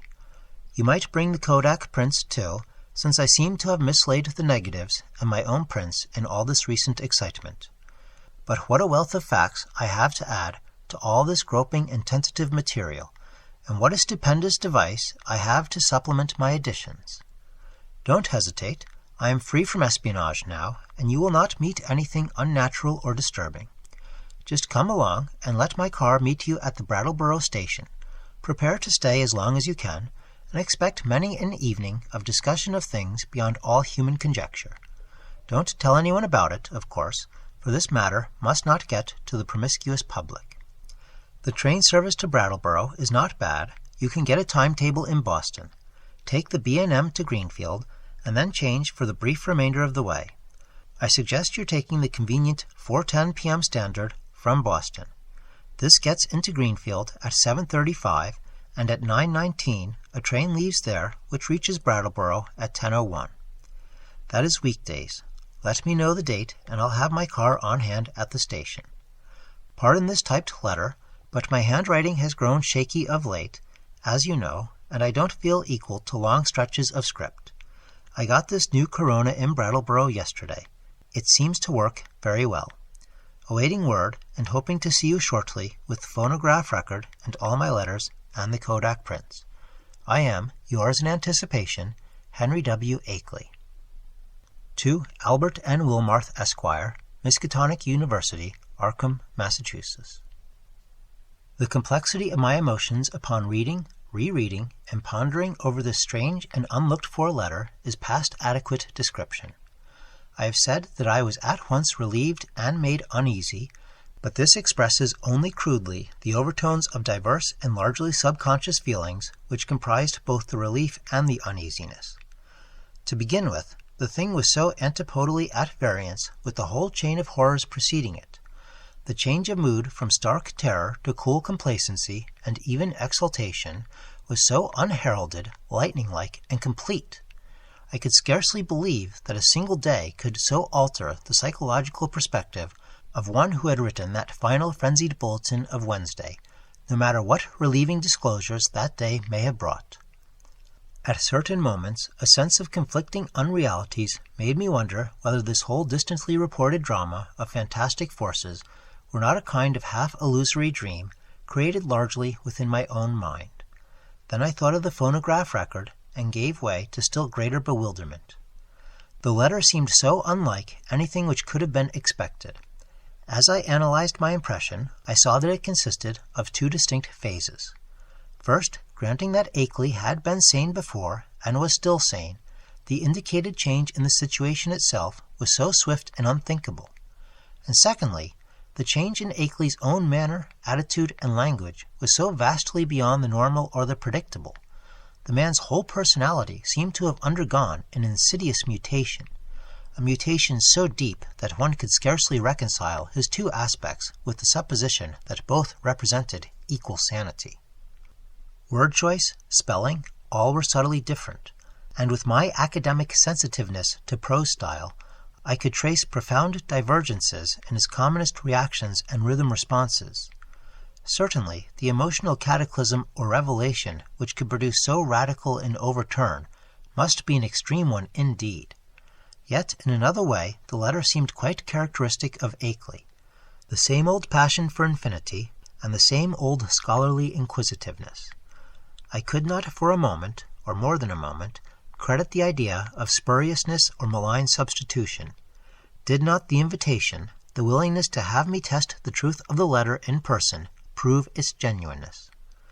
I did not retire Saturday night, but sat up thinking of the shadows and marvels behind the letter I had received. My mind, aching from the quick succession of monstrous conceptions it had been forced to confront during the last 4 months, worked upon this startling new material in a cycle of doubt and acceptance which repeated most of the steps experienced in facing the earlier wonders. Till long before dawn, a burning interest and curiosity had begun to replace the original storm of perplexity and uneasiness. Mad or sane, metamorphosed or merely relieved, the chances were that Akeley had actually encountered some stupendous change of perspective in his hazardous research. Some change at once diminishing his danger, real or fancied, and opening dizzy new vistas of cosmic and superhuman knowledge. My own zeal for the unknown flared up to meet his, and I felt myself touched by the contagion of the morbid barrier breaking. To shake off the maddening and wearying limitations of time and space and natural law, to be linked with the vast outside, to come close to the nighted and abysmal secrets of the infinite and the ultimate. Surely such a thing was worth the risk of one's life, soul, and sanity. And Akeley had said there was no longer any peril. He had invited me to visit him instead of warning me away as before. I tingled at the thought of what he might now have to tell me.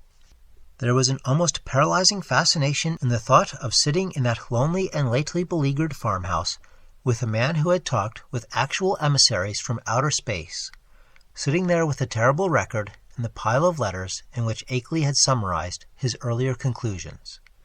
So late Sunday morning I telegraphed Akeley that I would meet him in Brattleboro on the following Wednesday, September 12th, if that date were convenient for him. In only one respect did I depart from his suggestions, and that concerned the choice of a train. Frankly, I did not feel like arriving in that haunted Vermont region late at night, so instead of accepting the train he chose, I telephoned the station and devised another arrangement. By rising early and taking the 8:07 a.m. Standard into Boston, I could catch the 9:25 for Greenfield, arriving there at 12:22 noon. This connected exactly with the train reaching Brattleboro at 1:08 p.m., a much more comfortable hour than 10:01 for meeting Akeley and riding with him into the close-packed, secret-guarding hills. I mentioned this choice in my telegram, and was glad to learn in the reply, which came toward evening, that it met with my prospective host's endorsement. His wire ran thus: "Arrangement satisfactory. Will meet 1:08 train Wednesday. Don't forget record and letters and prints. Keep destination quiet. Expect great revelations. Akeley." Receipt of this message in direct response to the one sent to Akeley, and necessarily delivered to his house from the Townsend station, either by official messenger or by a restored telephone service, removed any lingering subconscious doubts I may have had about the authorship of the perplexing letter. My relief was marked. Indeed, it was greater than I could account for at that time, since all such doubts had been rather deeply buried. But I slept soundly and long that night, and was eagerly busy with preparations during the ensuing 2 days. The Whisperer in Darkness, Chapter 6. On Wednesday, I started as agreed, taking with me a valise full of simple necessities and scientific data, including the hideous phonograph record, the Kodak prints, and the entire file of Akeley's correspondence. As requested, I had told no one where I was going, for I could see that the matter demanded utmost privacy, even allowing for its most favorable terms. The thought of actual mental contact with alien, outside entities was stupefying enough to my trained and somewhat prepared mind, and this being so, what might one think of its effects on the vast masses of uninformed laymen? I do not know whether dread or adventurous expectancy was uppermost in me as I changed trains in Boston and began the long westward run out of familiar regions into those I knew less thoroughly: Waltham, Concord, Ayr, Fitchburg, Gardner, Athol. My train reached Greenfield 7 minutes late, but the northbound connecting express had been held. Transferring in haste, I felt a curious breathlessness as the cars rumbled on through the early afternoon sunlight into territories I had always read of but had never before visited. I knew I was entering an altogether older-fashioned and more primitive New England than the mechanized, urbanized coastal and southern areas where all my life had been spent. An unspoiled, ancestral New England, without the foreigners and factory smoke, billboards and concrete roads of the sections which modernity had touched. There would be odd survivals of that continuous native life whose deep roots make it the one authentic outgrowth of the landscape, the continuous native life which keeps alive strange ancient memories and fertilizes the soil for shadowy, marvelous, and seldom mentioned beliefs. Now and then I saw the blue Connecticut River gleaming in the sun, and after leaving Northfield we crossed it. Ahead loomed green and cryptical hills, and when the conductor came around I learned that I was at last in Vermont. He told me to set my watch back an hour, since the northern hill country will have no dealings with newfangled daylight time schemes. As I did so, it seemed to me that I was likewise turning the calendar back a century. The train kept close to the river, and across in New Hampshire I could see the approaching slope of steep Wontostakhet, about which singular old legends cluster. Then streets appeared on my left, and a green island showed in the stream on my right. People rose and filed to the door, and I followed them. The car stopped, and I alighted beneath the long train shed of the Brattleboro station. Looking over the line of waiting motors, I hesitated a moment to see which one might turn out to be the Akeley Ford, but my identity was divined before I could take the initiative. And yet it was clearly not Akeley himself who advanced to meet me with an outstretched hand and a mellowly phrased query as to whether I was indeed Mr. Albert N. Wilmarth of Arkham. This man bore no resemblance to the bearded, grizzled Akeley of the snapshot, but was a younger and more urbane person, fashionably dressed and wearing only a small dark mustache. His cultivated voice held an odd and almost disturbing hint of vague familiarity, though I could not definitely place it in my memory. As I surveyed him, I heard him explaining that he was a friend of my prospective host's who had come down from Townsend in his stead. Akeley, he declared, had suffered a sudden attack of some asthmatic trouble, and did not feel equal to making the trip in the outdoor air. It was not serious, however, and there was to be no change in plans regarding my visit. I could not make out just how much this Mr. Noyes, as he announced himself, knew of Akeley's researches and discoveries, though it seemed to me that his casual manner stamped him as a comparative outsider. Remembering what a hermit Akeley had been, I was a trifle surprised at the ready availability of such a friend, but did not let my puzzlement deter me from entering the motor to which he gestured me. It was not the small ancient car I'd expected from Akeley's descriptions, but a large and immaculate specimen of recent pattern, apparently Noyes's own, and bearing Massachusetts license plates with the amusing sacred codfish device of that year. My guide, I concluded, must be a summer transient in the Townsend region. Noyes climbed into the car beside me and started it at once. I was glad that he did not overflow with conversation, for some peculiar atmospheric tensity made me feel disinclined to talk. The town seemed very attractive in the afternoon sunlight as we swept up an incline and turned to the right into the main street. It drowsed like the older New England cities which one remembers from boyhood, and something in the collection of roofs and steeples and chimneys and brick walls formed contours touching deep, vile strings of ancestral emotion. I could tell that I was at the gateway of a region half bewitched through the piling up of unbroken time accumulations, a region where old, strange things have had a chance to grow and linger because they have never been stirred up. As we passed out of Brattleboro, my sense of constraint and foreboding increased, for a vague quality in the hill-crowded countryside, with its towering, threatening, close-pressing green and granite slopes, hinted at obscure secrets and immemorial survivals which might or might not be hostile to mankind.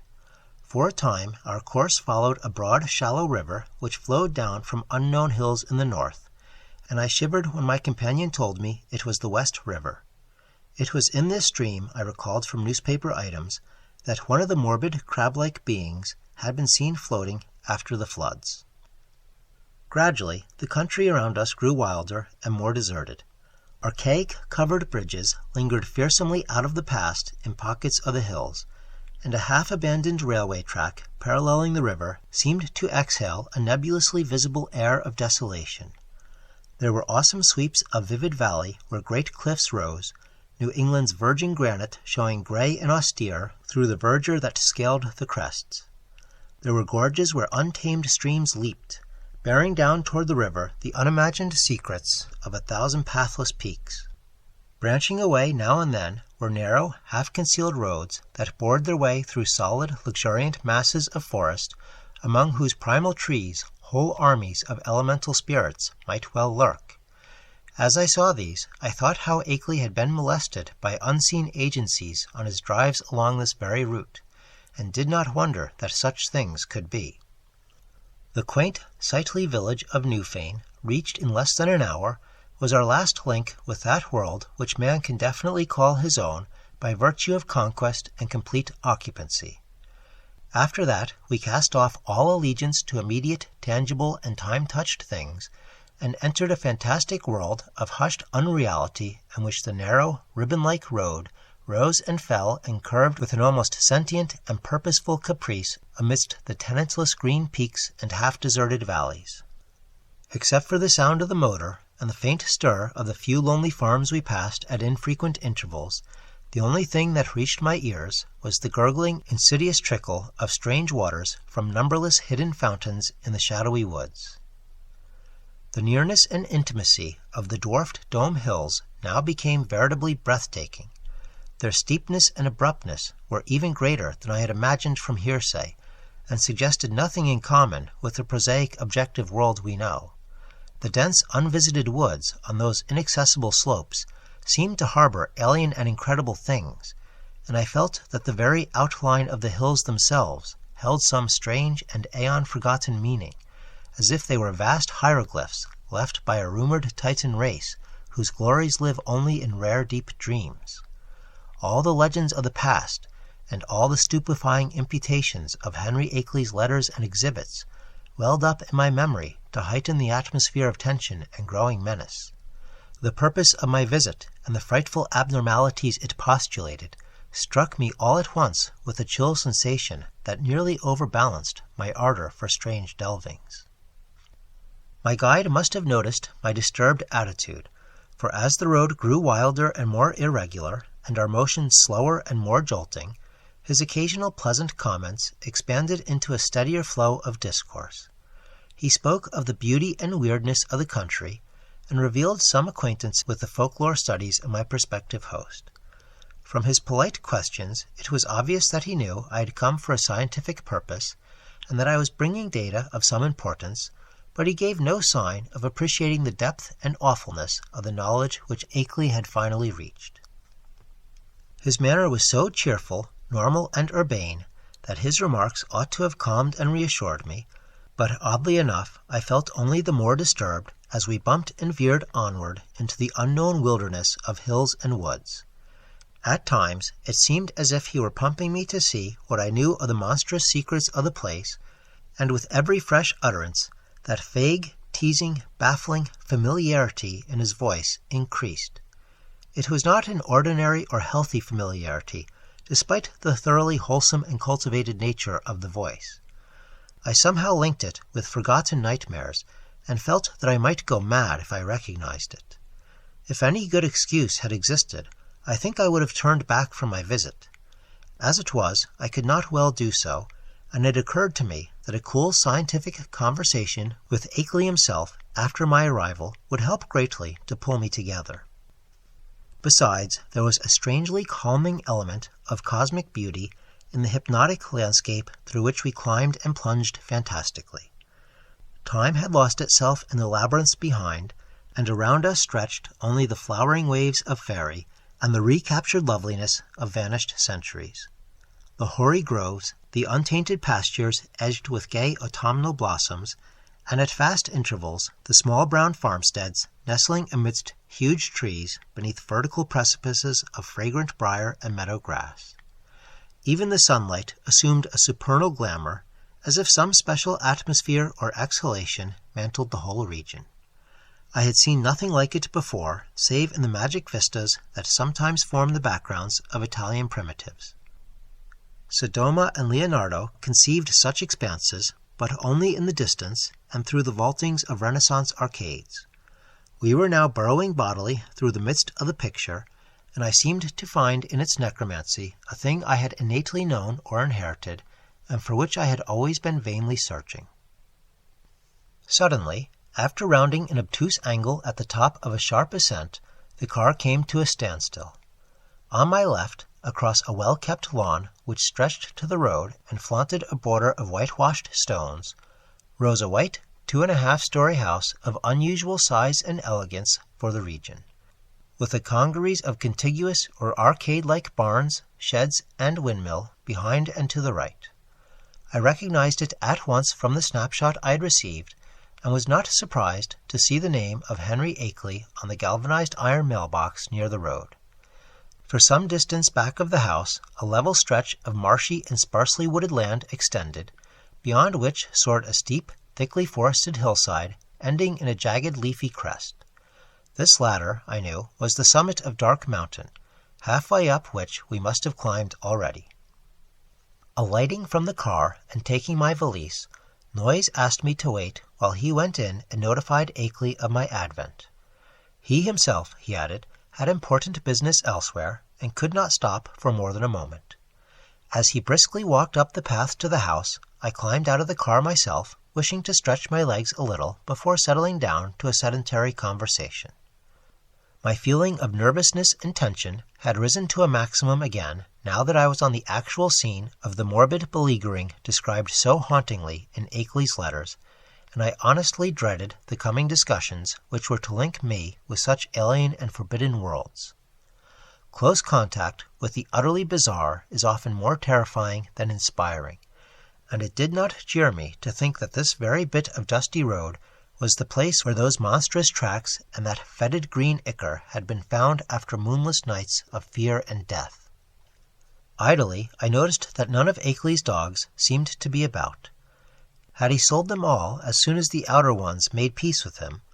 Try as I might, I could not have the same confidence in the depth and sincerity of that peace which appeared in Akeley's final and queerly different letter. After all, he was a man of much simplicity and with little worldly experience. Was there not, perhaps, some deep and sinister undercurrent beneath the surface of the new alliance? Led by my thoughts, my eyes turned downward to the powdery road surface, which had held such hideous testimonies. The last few days had been dry, and tracks of all sorts cluttered the rutted, irregular highway, despite the unfrequented nature of the district. With a vague curiosity, I began to trace the outline of some of the heterogeneous impressions, trying meanwhile to curb the flights of macabre fancy which the place and its memories suggested. There was something menacing and uncomfortable in the funeral stillness, in the muffled, subtle trickle of distant brooks, and in the crowding green peaks and black wooded precipices that choked the narrow horizon. And then an image shot into my consciousness which made those vague menaces and flights of fancy seem mild and insignificant indeed. I have said that I was scanning the miscellaneous prints in the road with a kind of idle curiosity, but all at once that curiosity was shockingly snuffed out by a sudden and paralyzing gust of active terror. For though the dust tracks were in general confused and overlapping, and unlikely to arrest any casual gaze, my restless vision had caught certain details near the spot where the path to the house joined the highway, and had recognized beyond doubt or hope the frightful significance of those details. It was not for nothing, alas, that I had pored for hours over the Kodak views of the outer one's claw prints which Akeley had sent. Too well did I know the marks of those loathsome nippers, and that hint of ambiguous direction which stamped the horrors as no creature of this planet. No chance had been left me for merciful mistake. Here indeed, in objective form before my own eyes, and surely made not many hours ago, were at least 3 marks which stood out blasphemously among the surprising plethora of blurred footprints leading to and from the Akeley farmhouse. They were the hellish tracks of the living fungi from Yugoth. I pulled myself together in time to stifle a scream. After all, what more was there than I might have expected, assuming that I had really believed Akeley's letters? He had spoken of making peace with the things. Why, then, was it strange that some of them had visited his house? But the terror was stronger than the reassurance. Could any man be expected to look unmoved for the first time upon the claw marks of animate beings from outer depths of space? Just then I saw Noyes emerge from the door and approach with a brisk step. I must, I reflected, keep command of myself, for the chances were this genial friend knew nothing of Akeley's profoundest and most stupendous probings into the forbidden. Akeley, Noyes hastened to inform me, was glad and ready to see me, although his sudden attack of asthma would prevent him from being a very competent host for a day or two. These spells hit him hard when they came, and were always accompanied by a debilitating fever and general weakness. He never was good for much while they lasted, had to talk in a whisper, and was very clumsy and feeble in getting about. His feet and ankles swelled too, so that he had to bandage them like a gouty old beef-eater. Today he was in rather bad shape, so that I would have to attend very largely to my own needs, but he was none the less eager for conversation. I would find him in the study at the left of the front hall, the room where the blinds were shut. He had to keep the sunlight out when he was ill, for his eyes were very sensitive. As Noyes bade me adieu and rode off northward in his car, I began to walk slowly toward the house. The door had been left ajar for me, but before approaching and entering, I cast a searching glance around the whole place, trying to decide what had struck me as so intangibly queer about it. The barns and sheds looked trimly prosaic enough, and I noticed Akeley's battered Ford in its capacious, unguarded shelter. Then the secret of the queerness reached me. It was the total silence. Ordinarily, a farm is at least moderately murmurous from its various kinds of livestock, but here all signs of life were missing. What of the hens and the hogs? The cows, of which Akeley had said he possessed several, might conceivably be out to pasture, and the dogs might possibly have been sold, but the absence of any trace of cackling or grunting was truly singular. I did not pause long on the path, but resolutely entered the open house door and closed it behind me. It had cost me a distinct psychological effort to do so, and now that I was shut inside, I had a momentary longing for precipitate retreat. Not that the place was in the least sinister in visual suggestion. On the contrary, I thought the graceful late colonial hallway very tasteful and wholesome, and admired the evident breeding of the man who had furnished it. What made me wish to flee was something very attenuated and indefinable. Perhaps it was a certain odd odor which I thought I noticed, though I well knew how common musty odors are even in the best of ancient farmhouses. The Whisperer in Darkness, Chapter 7. Refusing to let these cloudy qualms overmaster me, I recalled Noyes's instructions and pushed open the 6-paneled, brass-latched white door on my left. The room beyond was darkened, as I had known before, and as I entered it, I noticed that the queer odor was stronger there. There likewise appeared to be some faint, half-imaginary rhythm or vibration in the air. For a moment, the closed blinds allowed me to see very little, but then a kind of apologetic hacking or whispering sound drew my attention to a great easy-chair in the farther darker corner of the room. Within its shadowy depths, I saw the white blur of a man's face and hands, and in a moment I had crossed to greet the figure who had tried to speak. Dim though the light was, I perceived that this was indeed my host. I had studied the Kodak picture repeatedly, and there could be no mistake about this firm, weather-beaten face with the cropped, grizzled beard. But as I looked again, my recognition was mixed with sadness and anxiety, for certainly this face was that of a very sick man. I felt that there must be something more than asthma behind that strained, rigid, immobile expression and unwinking glassy stare, and realized how terribly the strain of his frightful experiences must have told on him. Was it not enough to break any human being, even a younger man than this intrepid delver, into the forbidden?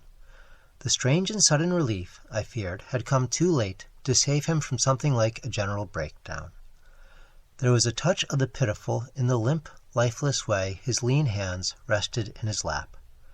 He had on a loose dressing-gown, and was swathed around the head and high around the neck with a vivid yellow scarf or hood. And then I saw that he was trying to talk in the same hacking whisper with which he had greeted me. It was a hard whisper to catch at first, since the grey moustache concealed all movements of the lips, and something in its timbre disturbed me greatly. But by concentrating my attention, I could soon make out its purport surprisingly well.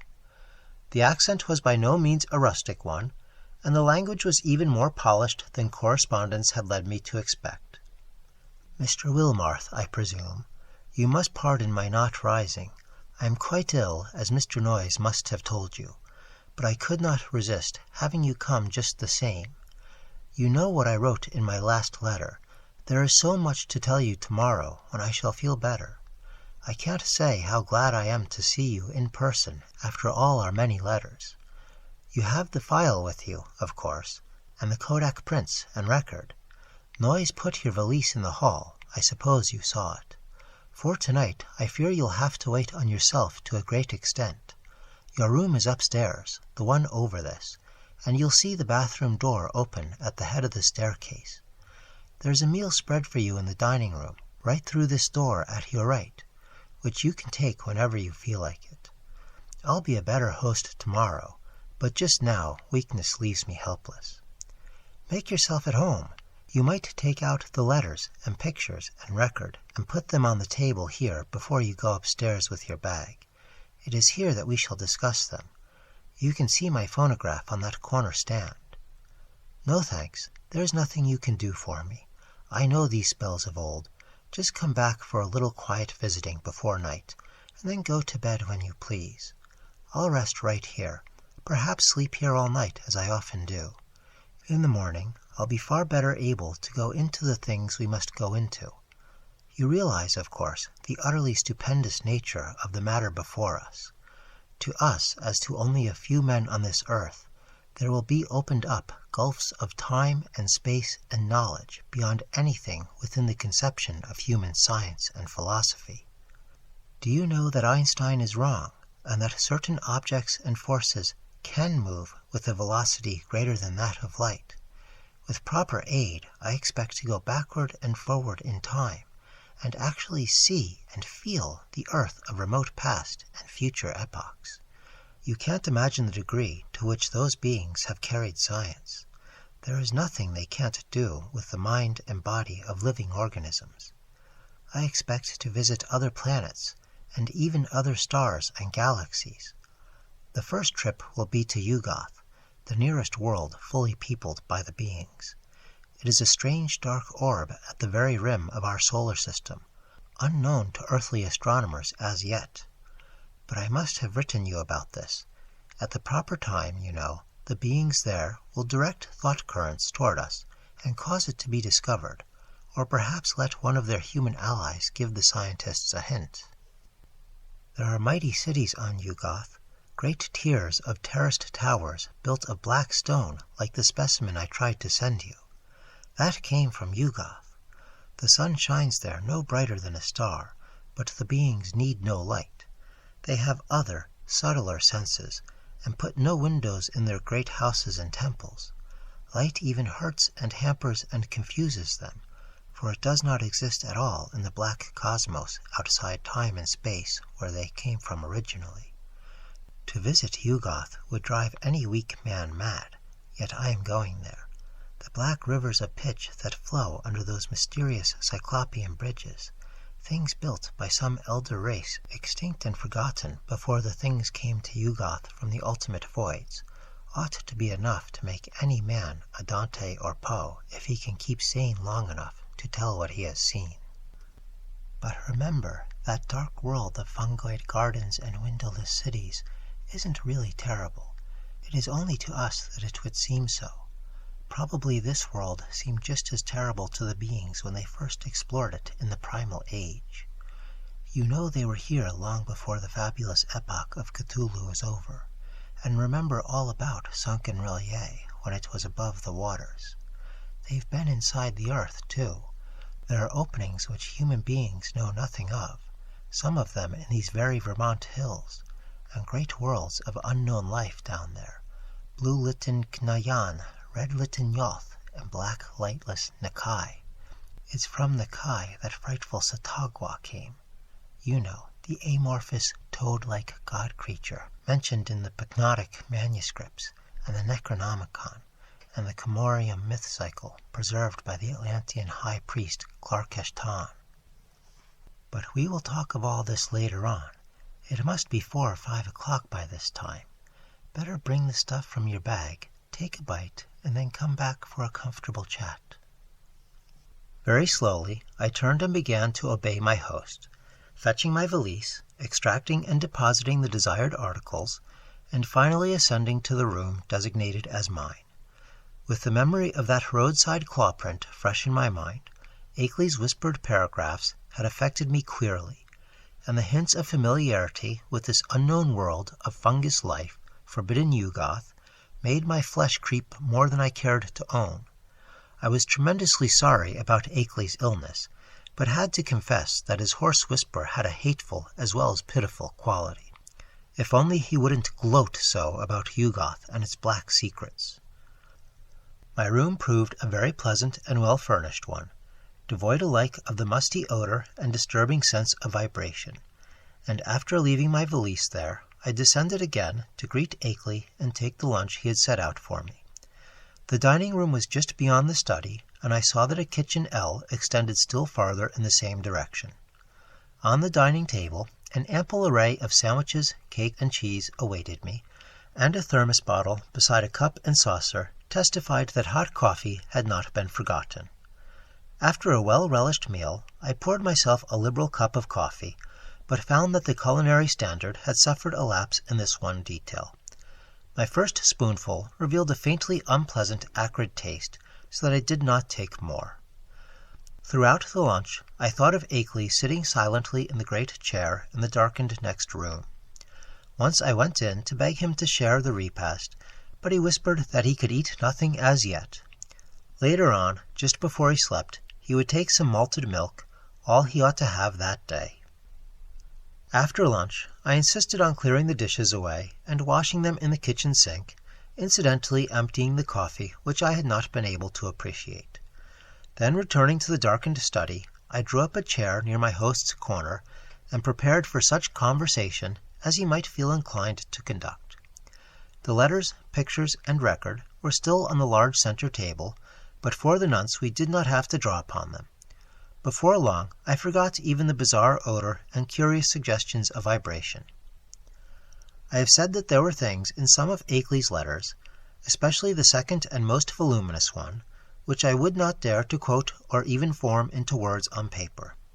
This hesitancy applies with still greater force to the things I heard whispered that evening in the darkened room among the lonely haunted hills. Of the extent of the cosmic horrors unfolded by that raucous voice I cannot even hint.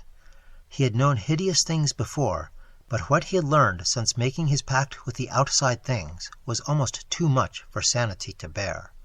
Even now, I absolutely refuse to believe what he implied about the constitution of ultimate infinity, the juxtaposition of dimensions, and the frightful position of our known cosmos of space and time, and the unending chain of linked cosmos atoms which make up the immediate supercosmos of curves, angles, and material and semi-material electronic organization. Never was a sane man more dangerously close to the arcana of basic entity. Never was an organic brain nearer to utter annihilation in the chaos that transcends form and force and symmetry. I learned whence Cthulhu first came, and why half the great temporary stars of history had flared forth. I guessed, from hints which made even my informant pause timidly, the secret behind the Magellanic clouds and globular nebulae, and the black truth veiled by the immemorial allegory of Tau. The nature of the Doels was plainly revealed, and I was told the essence, though not the source, of the hounds of Tyndalos. The legend of Yig, father of serpents, remained figurative no longer, and I started with loathing when told of the monstrous nuclear chaos beyond angled space which the Necronomicon had mercifully cloaked under the name of Azathoth. It was shocking to have the foulest nightmares of secret myth cleared up in concrete terms, whose stark, morbid hatefulness exceeded the boldest hints of ancient and medieval mystics. Ineluctably, I was led to believe that the first whisperers of these accursed tales must have had discourse with Akeley's outer ones, and perhaps have visited outer cosmic realms as Akeley now proposed visiting them. I was told of the Black Stone and what it implied, and was glad that it had not reached me. My guesses about those hieroglyphics had been all too correct. And yet Akeley now seemed reconciled to the whole fiendish system he had stumbled upon, reconciled and eager to probe farther into the monstrous abyss. I wondered what beings he had talked with since his last letter to me, and whether many of them had been as human as that first emissary he had mentioned. The tension in my head grew insufferable, and I built up all sorts of wild theories about the queer, persistent odor and those insidious hints of vibration in the darkened room. Night was falling now, and as I recalled what Akeley had written me about those earlier nights, I shuddered to think there would be no moon. Nor did I like the way the farmhouse nestled in the lee of that colossal forested slope leading up to the dark mountain's unvisited crest. With Akeley's permission, I lighted a small oil lamp, turned it low, and set it on a distant bookcase beside the ghostly bust of Milton, but afterward I was sorry I had done so, for it made my host's strained, immobile face and listless hands look damnably abnormal and corpse-like. He seemed half incapable of motion, though I saw him nod stiffly once in a while. After what he had told me, I could scarcely imagine what profounder secrets he was saving for the morrow, but at last it developed that his trip to Yugoth and beyond, and my own possible participation in it, was to be the next day's topic. He must have been amused by the start of horror I gave at hearing a cosmic voyage on my part proposed, for his head wabbled violently when I showed my fear.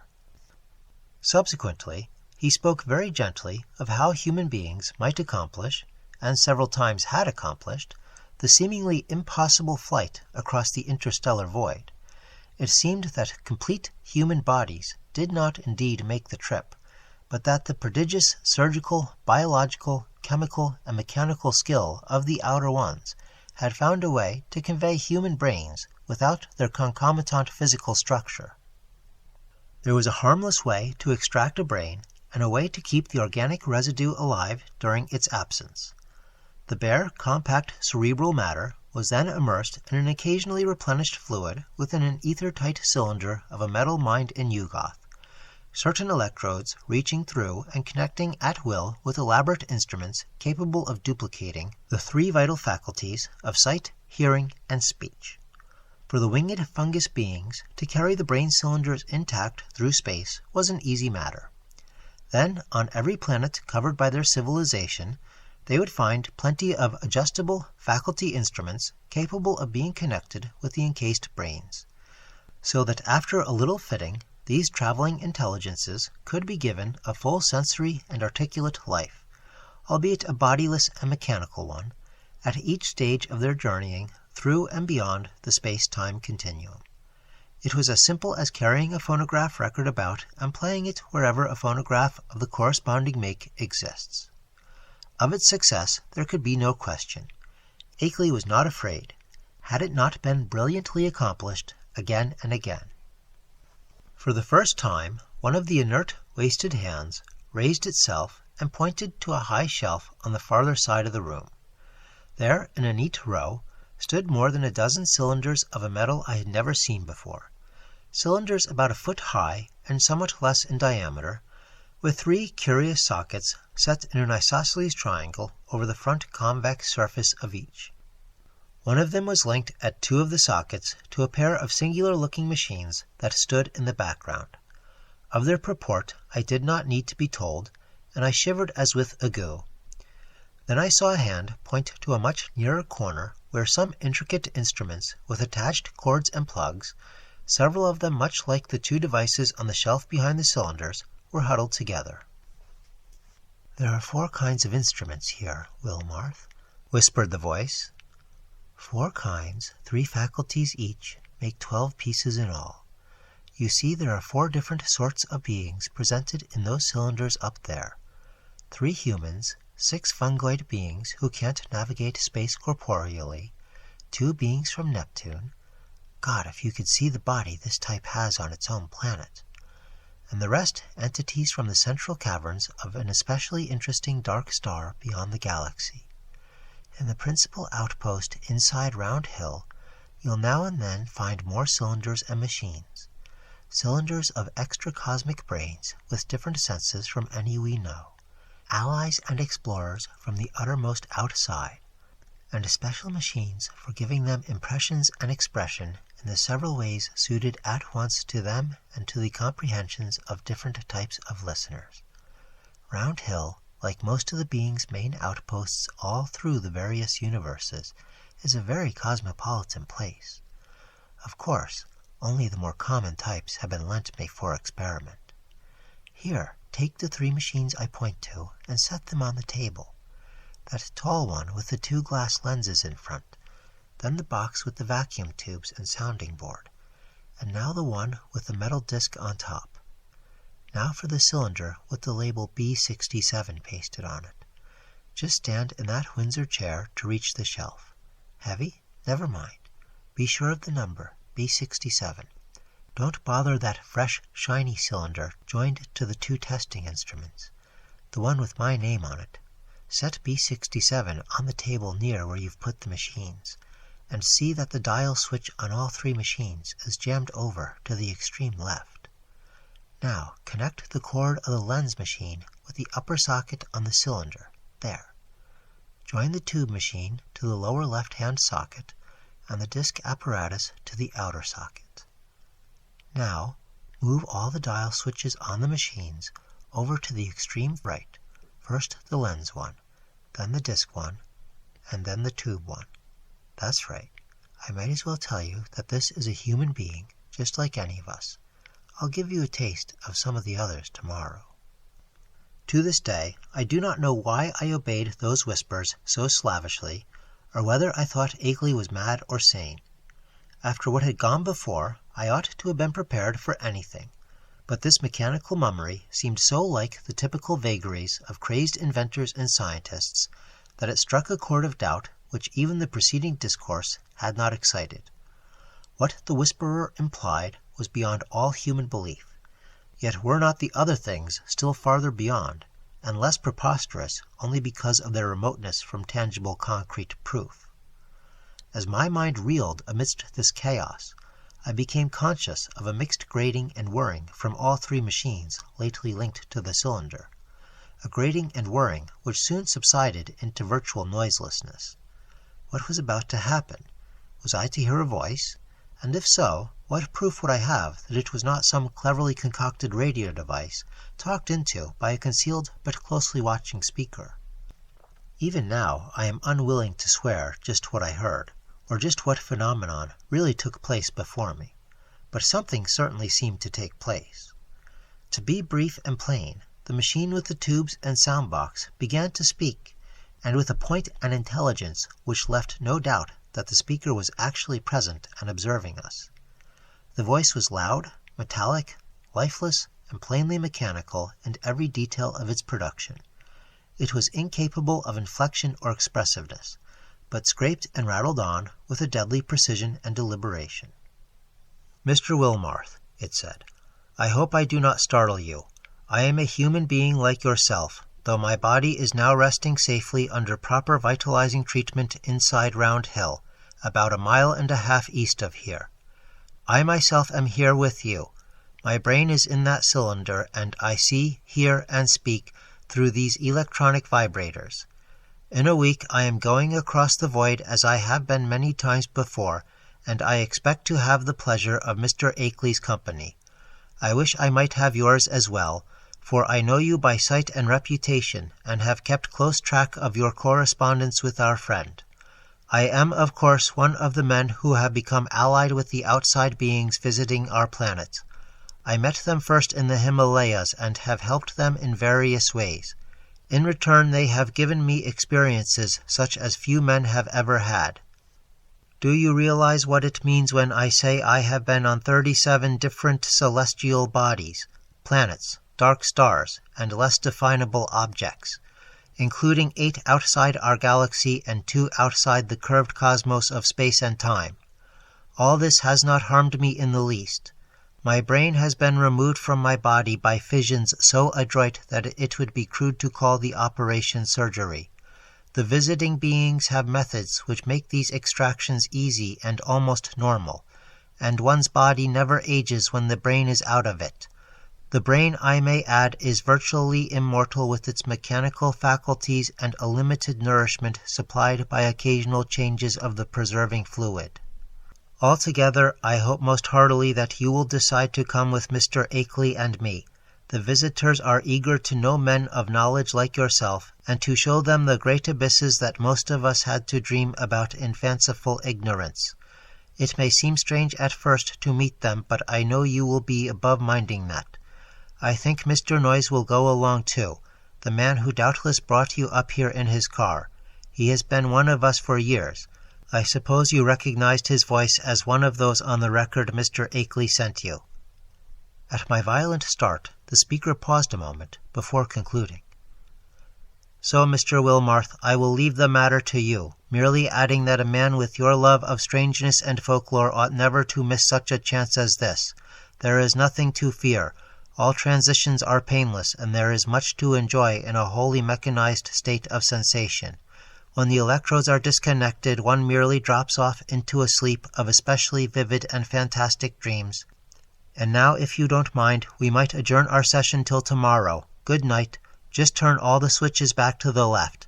Never mind the exact order, though you might let the lens machine be last.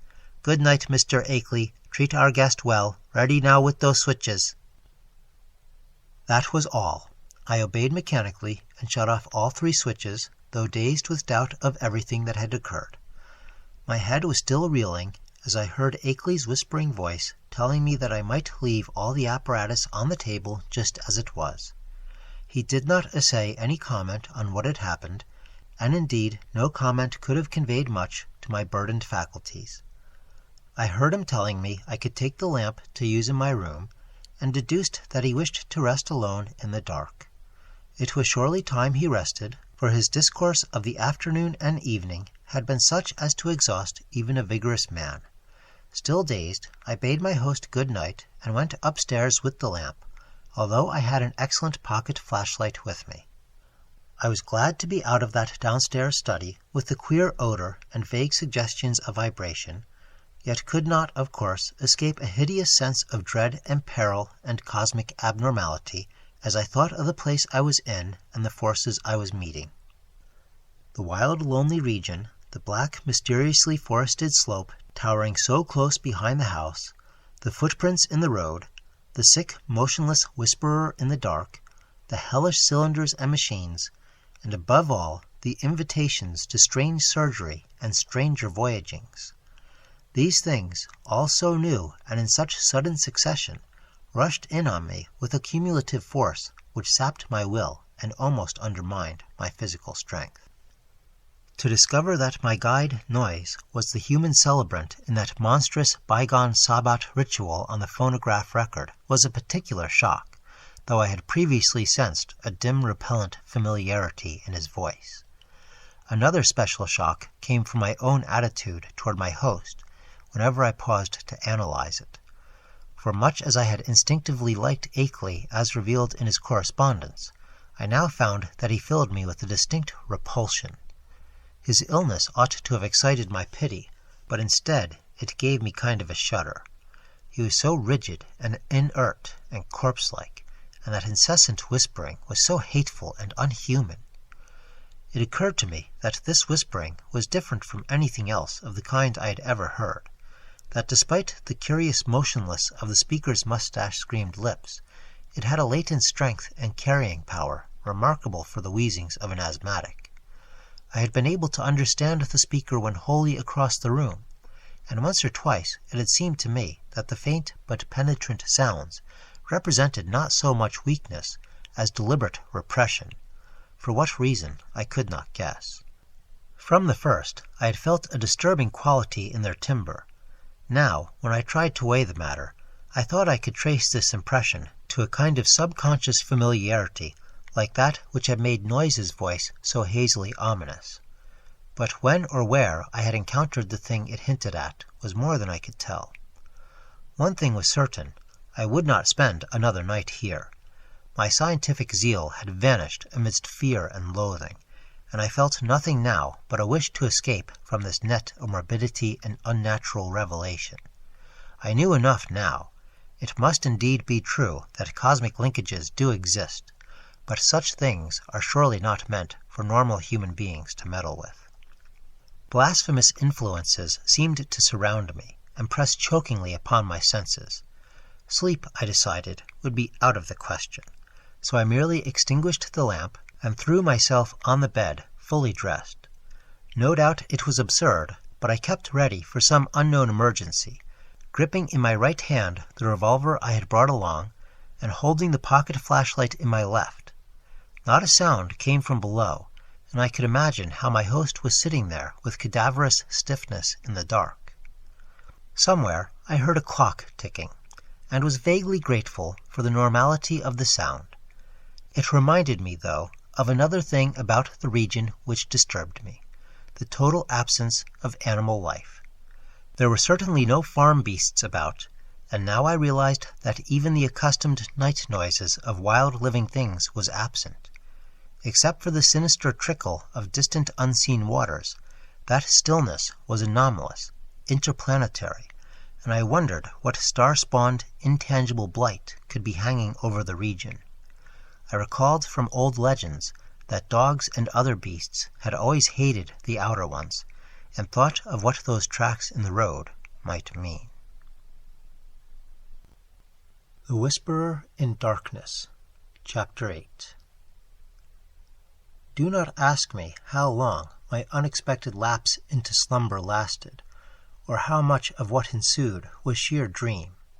If I tell you that I awaked at a certain time, and heard and saw certain things, you will merely answer that I did not wake then, and that everything was a dream until the moment when I rushed out of the house, stumbled to the shed where I had seen the old Ford, and seized that ancient vehicle for a mad, aimless race over the haunted hills which at last landed me, after hours of jolting and winding through forest-threatened labyrinths, in a village which turned out to be Townsend. You will also, of course, discount everything else in my report, and declare that all the pictures, record sounds, cylinder and machine sounds, and kindred evidences were bits of pure deception practiced on me by the missing Henry Akeley. You will even hint that he conspired with other eccentrics to carry out a silly and elaborate hoax, that he had the express shipment removed at Keene, and that he had Noyes make the terrifying wax record. It is odd, though, that Noyes has not even yet been identified, that he was unknown at any of the villages near Akeley's place, though he must have been frequently in the region. I wish I had stopped to memorize the license number of his car, or perhaps it is better, after all, that I did not. For I, despite all you can say, and despite all I sometimes try to say to myself, know that loathsome outside influences must be lurking there in the half-unknown hills, and that those influences have spies and emissaries in the world of men. To keep as far as possible from such influences and such emissaries is all I ask of life in future. When my frantic story sent a sheriff's posse out to the farmhouse, Akeley was gone without leaving a trace. His loose dressing gown, yellow scarf, and foot bandages lay on the study floor near his corner easy-chair, and it could not be decided whether any of his other apparel had vanished with him. The dogs and livestock were indeed missing, and there were some curious bullet holes both on the house's exterior and on some of the walls within, but beyond this nothing unusual could be detected. No cylinders or machines, none of the evidences I had brought in my valise, no queer odor or vibration sense, no footprints in the road, and none of the problematical things I glimpsed at the very last. I stayed a week in Brattleboro after my escape, making inquiries among people of every kind who had known Akeley, and the results convinced me that the matter is no figment of dream or delusion. Akeley's queer purchases of dogs and ammunition and chemicals, and the cutting of his telephone wires, are matters of record, while all who knew him, including his son in California, concede that his occasional remarks on strange studies had a certain consistency. Solid citizens believe he was mad, and unhesitatingly pronounce all reported evidences mere hoaxes devised with insane cunning, and perhaps abetted by eccentric associates. But the lowlier country folk sustain his statements in every detail. He had showed some of these rustics his photographs in black stone, and had played the hideous record for them, and they all said the footprints and buzzing voices were like those described in ancestral legends. They said, too, that suspicious sights and sounds had been noticed increasingly around Akeley's house after he found the black stone, and that the place was now avoided by everybody except the mailman and other casual, tough-minded people. Dark Mountain and Round Hill were both notoriously haunted spots, and I could find no one who had ever closely explored either. Occasional disappearances of natives throughout the district's history were well attested, and these now included the semi-vagabond Walter Brown, whom Akeley's letters had mentioned. I even came upon one farmer who thought he had personally glimpsed one of the queer bodies at flood time in the swollen West River, but his tale was too confused to be really valuable. When I left Brattleboro, I resolved never to go back to Vermont, and I feel quite certain I shall keep my resolution. Those wild hills are surely the outpost of a frightful cosmic race, as I doubt all the less since reading that a new 9th planet has been glimpsed beyond Neptune, just as those influences had said it would be glimpsed. Astronomers, with a hideous appropriateness they little suspect, have named this thing Pluto. I feel, beyond question, that it is nothing less than the knighted Yuggoth, and I shiver when I try to figure out the real reason why its monstrous denizens wish it to be known in this way at this especial time. I vainly try to assure myself that these demonic creatures are not gradually leading up to some new policy hurtful to the earth and its normal inhabitants. But I have still to tell of the ending of that terrible night in the farmhouse.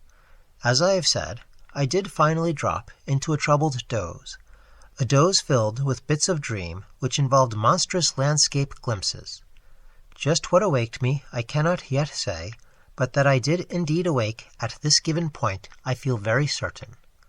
My first confused impression was of stealthily creaking floorboards in the hall outside my door, and of a clumsy, muffled fumbling at the latch.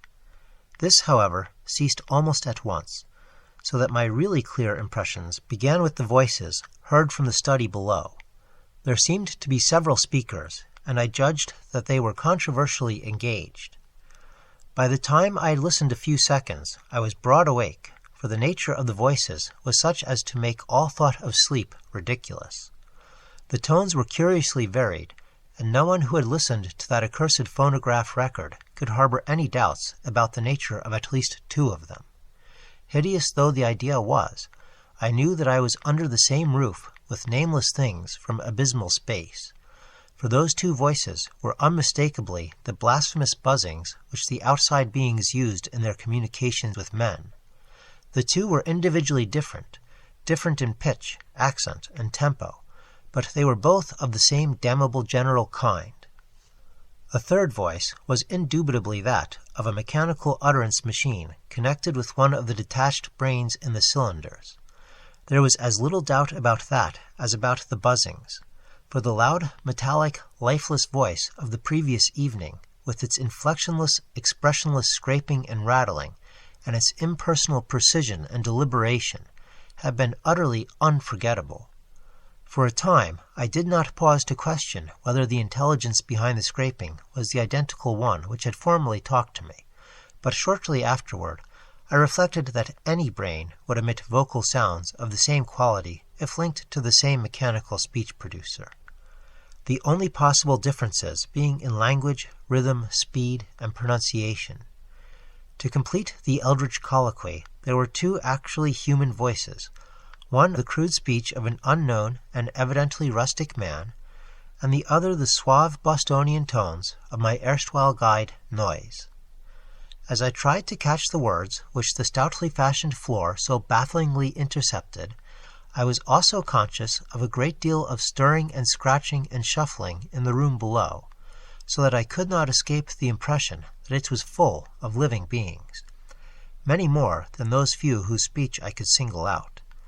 The exact nature of this stirring is extremely hard to describe, for very few good bases of comparison exist. Objects seemed now and then to move across the room like conscious entities, the sound of their footfalls having something about it like a loose, hard-surfaced clattering, as of the contact of ill-coordinated surfaces of horn or hard rubber. It was, to use a more concrete but less accurate comparison, as if people with loose, splintery wooden shoes were shambling and rattling about on the polished board floor. On the nature and appearance of those responsible for the sounds, I did not care to speculate. Before long, I saw that it would be impossible to distinguish any connected discourse. Isolated words, including the names of Akeley and myself, now and then floated up, especially one uttered by the mechanical speech producer, but their true significance was lost for want of continuous context. Today I refused to form any definite deductions from them, and even their frightful effect on me was one of suggestion rather than of revelation.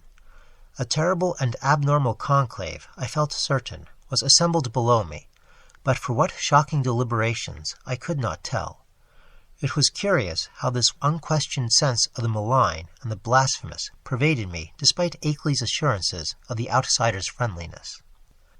With patient listening, I began to distinguish clearly between voices, even though I could not grasp much of what any of the voices said. I seemed to catch certain typical emotions behind some of the speakers. One of the buzzing voices, for example, held an unmistakable note of authority, while the mechanical voice, notwithstanding its artificial loudness and regularity, seemed to be in a position of subordination and pleading. Noise's tones exuded a kind of conciliatory atmosphere. The others I could make no attempt to interpret. I did not hear the familiar whisper of Akeley, but well knew that such a sound could never penetrate the solid flooring of my room. I will try to set down some of the few disjointed words and other sounds I caught, labeling the speakers of the words as best I know how. It was from the speech machine that I first picked up a few recognizable phrases. The speech machine. Brought it on myself, sent back the letters and the record, and on it, taken in, seeing and hearing, damn you, impersonal force after all, fresh shiny cylinder, great God.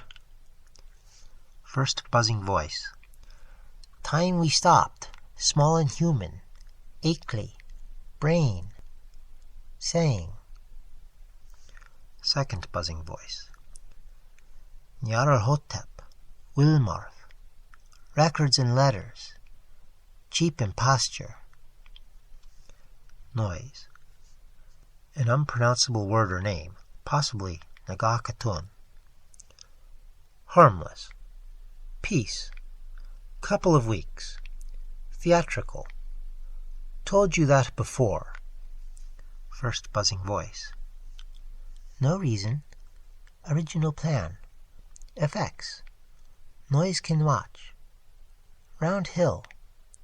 Fresh cylinder. Noise's car. Noise.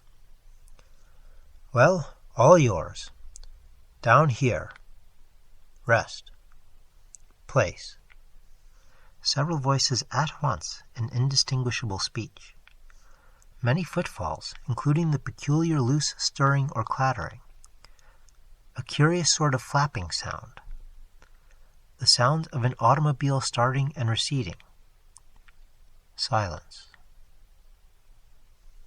That is the substance of what my ears brought me as I lay rigid upon that strange upstairs bed in the haunted farmhouse among the demonic hills, lay there fully dressed, with the revolver clenched in my right hand and a pocket flashlight gripped in my left. I became, as I have said, broad awake, but a kind of obscure paralysis nevertheless kept me inert till long after the last echoes of the sounds had died away. I heard the wooden, deliberate ticking of the ancient Connecticut clock somewhere far below, and at last made out the irregular snoring of a sleeper. Akeley must have dozed off after the strange session, and I could well believe that he needed to do so. Just what to think or what to do was more than I could decide. After all, what had I heard beyond things which previous information might have led me to expect? had I not known that the nameless outsiders were now freely admitted to the farmhouse. No doubt Akeley had been surprised by an unexpected visit from them. Yet something in that fragmentary discourse had chilled me immeasurably, raised the most grotesque and horrible doubts, and made me wish fervently that I might wake up and prove everything a dream. I think my subconscious mind must have caught something which my consciousness has not yet recognized. But what of Akeley? Was he not my friend, and would he not have protested if any harm were meant me? The peaceful snoring below seemed to cast ridicule on all my suddenly intensified fears. Was it possible that Akeley had been imposed upon and used as a lure to draw me into the hills with the letters and pictures and phonograph record? Did those beings mean to engulf us both in a common destruction because we had come to know too much? Again I thought of the abruptness and unnaturalness of that change in the situation which must have occurred between Akeley's penultimate and final letters. Something, my instinct told me, was terribly wrong. All was not as it seemed. That acrid coffee which I refused, had there not been an attempt by some hidden unknown entity to drug it? I must talk to Akeley at once and restore his sense of proportion. They had hypnotized him with their promises of cosmic revelations, but now he must listen to reason. We must get out of this place before it would be too late. If he lacked the willpower to make the break for liberty, I would supply it. Or if I could not persuade him to go, I could at least go myself. Surely he would let me take his Ford and leave it in a garage at Brattleboro. I had noticed it in the shed, the door being left unlocked and open now that peril was deemed past, and I believed there was a good chance of its being ready for instant use. That momentary dislike of Akeley which I had felt during and after the evening's conversation was all gone now. He was in a position much like my own, and we must stick together. Knowing his indisposed condition, I hated to wake him at this juncture, but I knew that I must. I could not stay in this place till morning, as matters stood.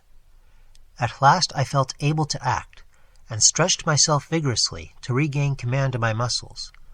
Arising with a caution more impulsive than deliberate, I found and donned my hat, took my valise, and started downstairs with the flashlight's aid. In my nervousness, I kept the revolver clutched in my right hand, being able to take care of both valise and flashlight with my left. Why I exerted these precautions I do not really know, since I was even then on my way to awaken the only other occupant of the house. As I half tiptoed down the creaking stairs to the lower hall, I could hear the sleeper more plainly, and noticed that he must be in the room on my left, the living room I had not entered. On my right was the gaping blackness of the study in which I had heard the voices. Pushing open the unlatched door of the living room, I traced a path with the flashlight toward the source of the snoring, and finally turned the beams on the sleeper's face. But in the next second I hastily turned them away and commenced a cat-like retreat to the hall, my caution this time springing from reason as well as from instinct. For the sleeper on the couch was not Akeley at all, but my quondam guide, Noise. Just what the real situation was, I could not guess, but common sense told me that the safest thing was to find out as much as possible before arousing anybody. Regaining the hall, I silently closed and latched the living room door after me, thereby lessening the chances of awakening Noise.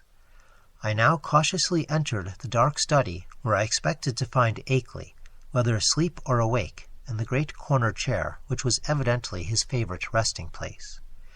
As I advanced, the beams of my flashlight caught the great center table, revealing one of the hellish cylinders with sight and hearing machines attached, and with a speech machine standing close by, ready to be connected at any moment. This, I reflected, must be the encased brain I had heard talking during the frightful conference, and for a second I had a perverse impulse to attach the speech machine and see what it would say.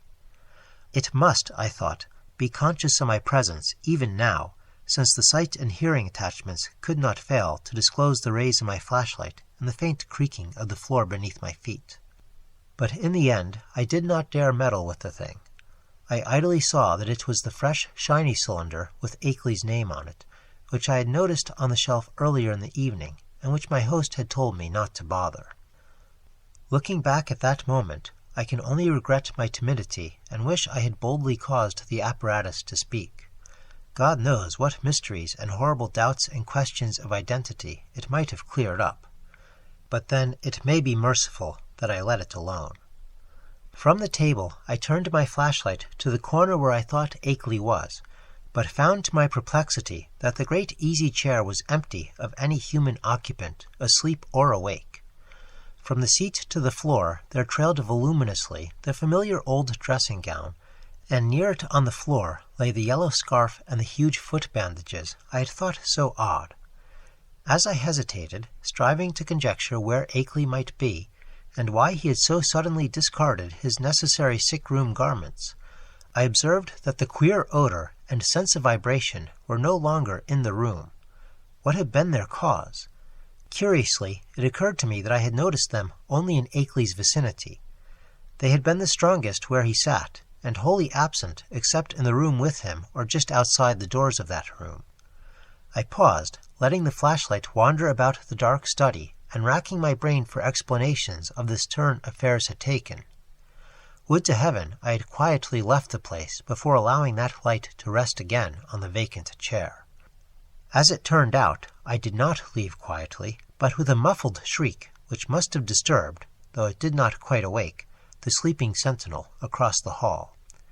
That shriek and Noyes' still unbroken snore are the last sounds I ever heard in that morbidity-choked farmhouse beneath the black-wooded crest of a haunted mountain. That focus of transcosmic horror amidst the lonely green hills and curse-muttering brooks of a spectral rustic land. It is a wonder that I did not drop the flashlight, valise, and revolver in my wild scramble, but somehow I failed to lose any of these. I actually managed to get out of that room and that house without making any further noise, to drag myself and my belongings safely into the old Ford in the shed, and to set that archaic vehicle in motion toward some unknown point of safety in the black, moonless night. The ride that followed was a piece of delirium out of Poe or Rimbaud, or the drawings of Doré, but I finally reached Townsend. That is all. If my sanity is still unshaken, I am lucky. Sometimes I fear what the years will bring, especially since that new planet Pluto has been so curiously discovered. As I have implied, I let my flashlight return to that vacant easy chair after its circuit of the room, then noticing, for the first time, the presence of certain objects in the seat, made inconspicuous by the adjacent loose folds of the empty dressing gown. These are the objects, 3 in number, which the investigators did not find when they came later on. As I said at the outset, there was nothing of actual visual horror about them. The trouble is in what they led one to infer. Even now I have my moments of half-doubt, moments in which I half accept the skepticism of those who attribute my whole experience to dream and nerves and delusion. The 3 things were damnably clever constructions of their kind, and were furnished with ingenious metallic clamps to attach them to organic developments of which I dare not form any conjecture. I hope, devoutly hope, that they were the waxen products of a master artist, despite what my innermost fears tell me. Great God, that whisperer in darkness with its morbid odor and vibrations, sorcerer, emissary, changeling, outsider, that hideous repressed buzzing, and all the time in that fresh shiny cylinder on the shelf, poor devil, prodigious surgical, biological, chemical, and mechanical skill. For the things in the chair, perfect to the last subtle detail of microscopic resemblance or identity, were the face and hands of Henry Wentworth Akeley.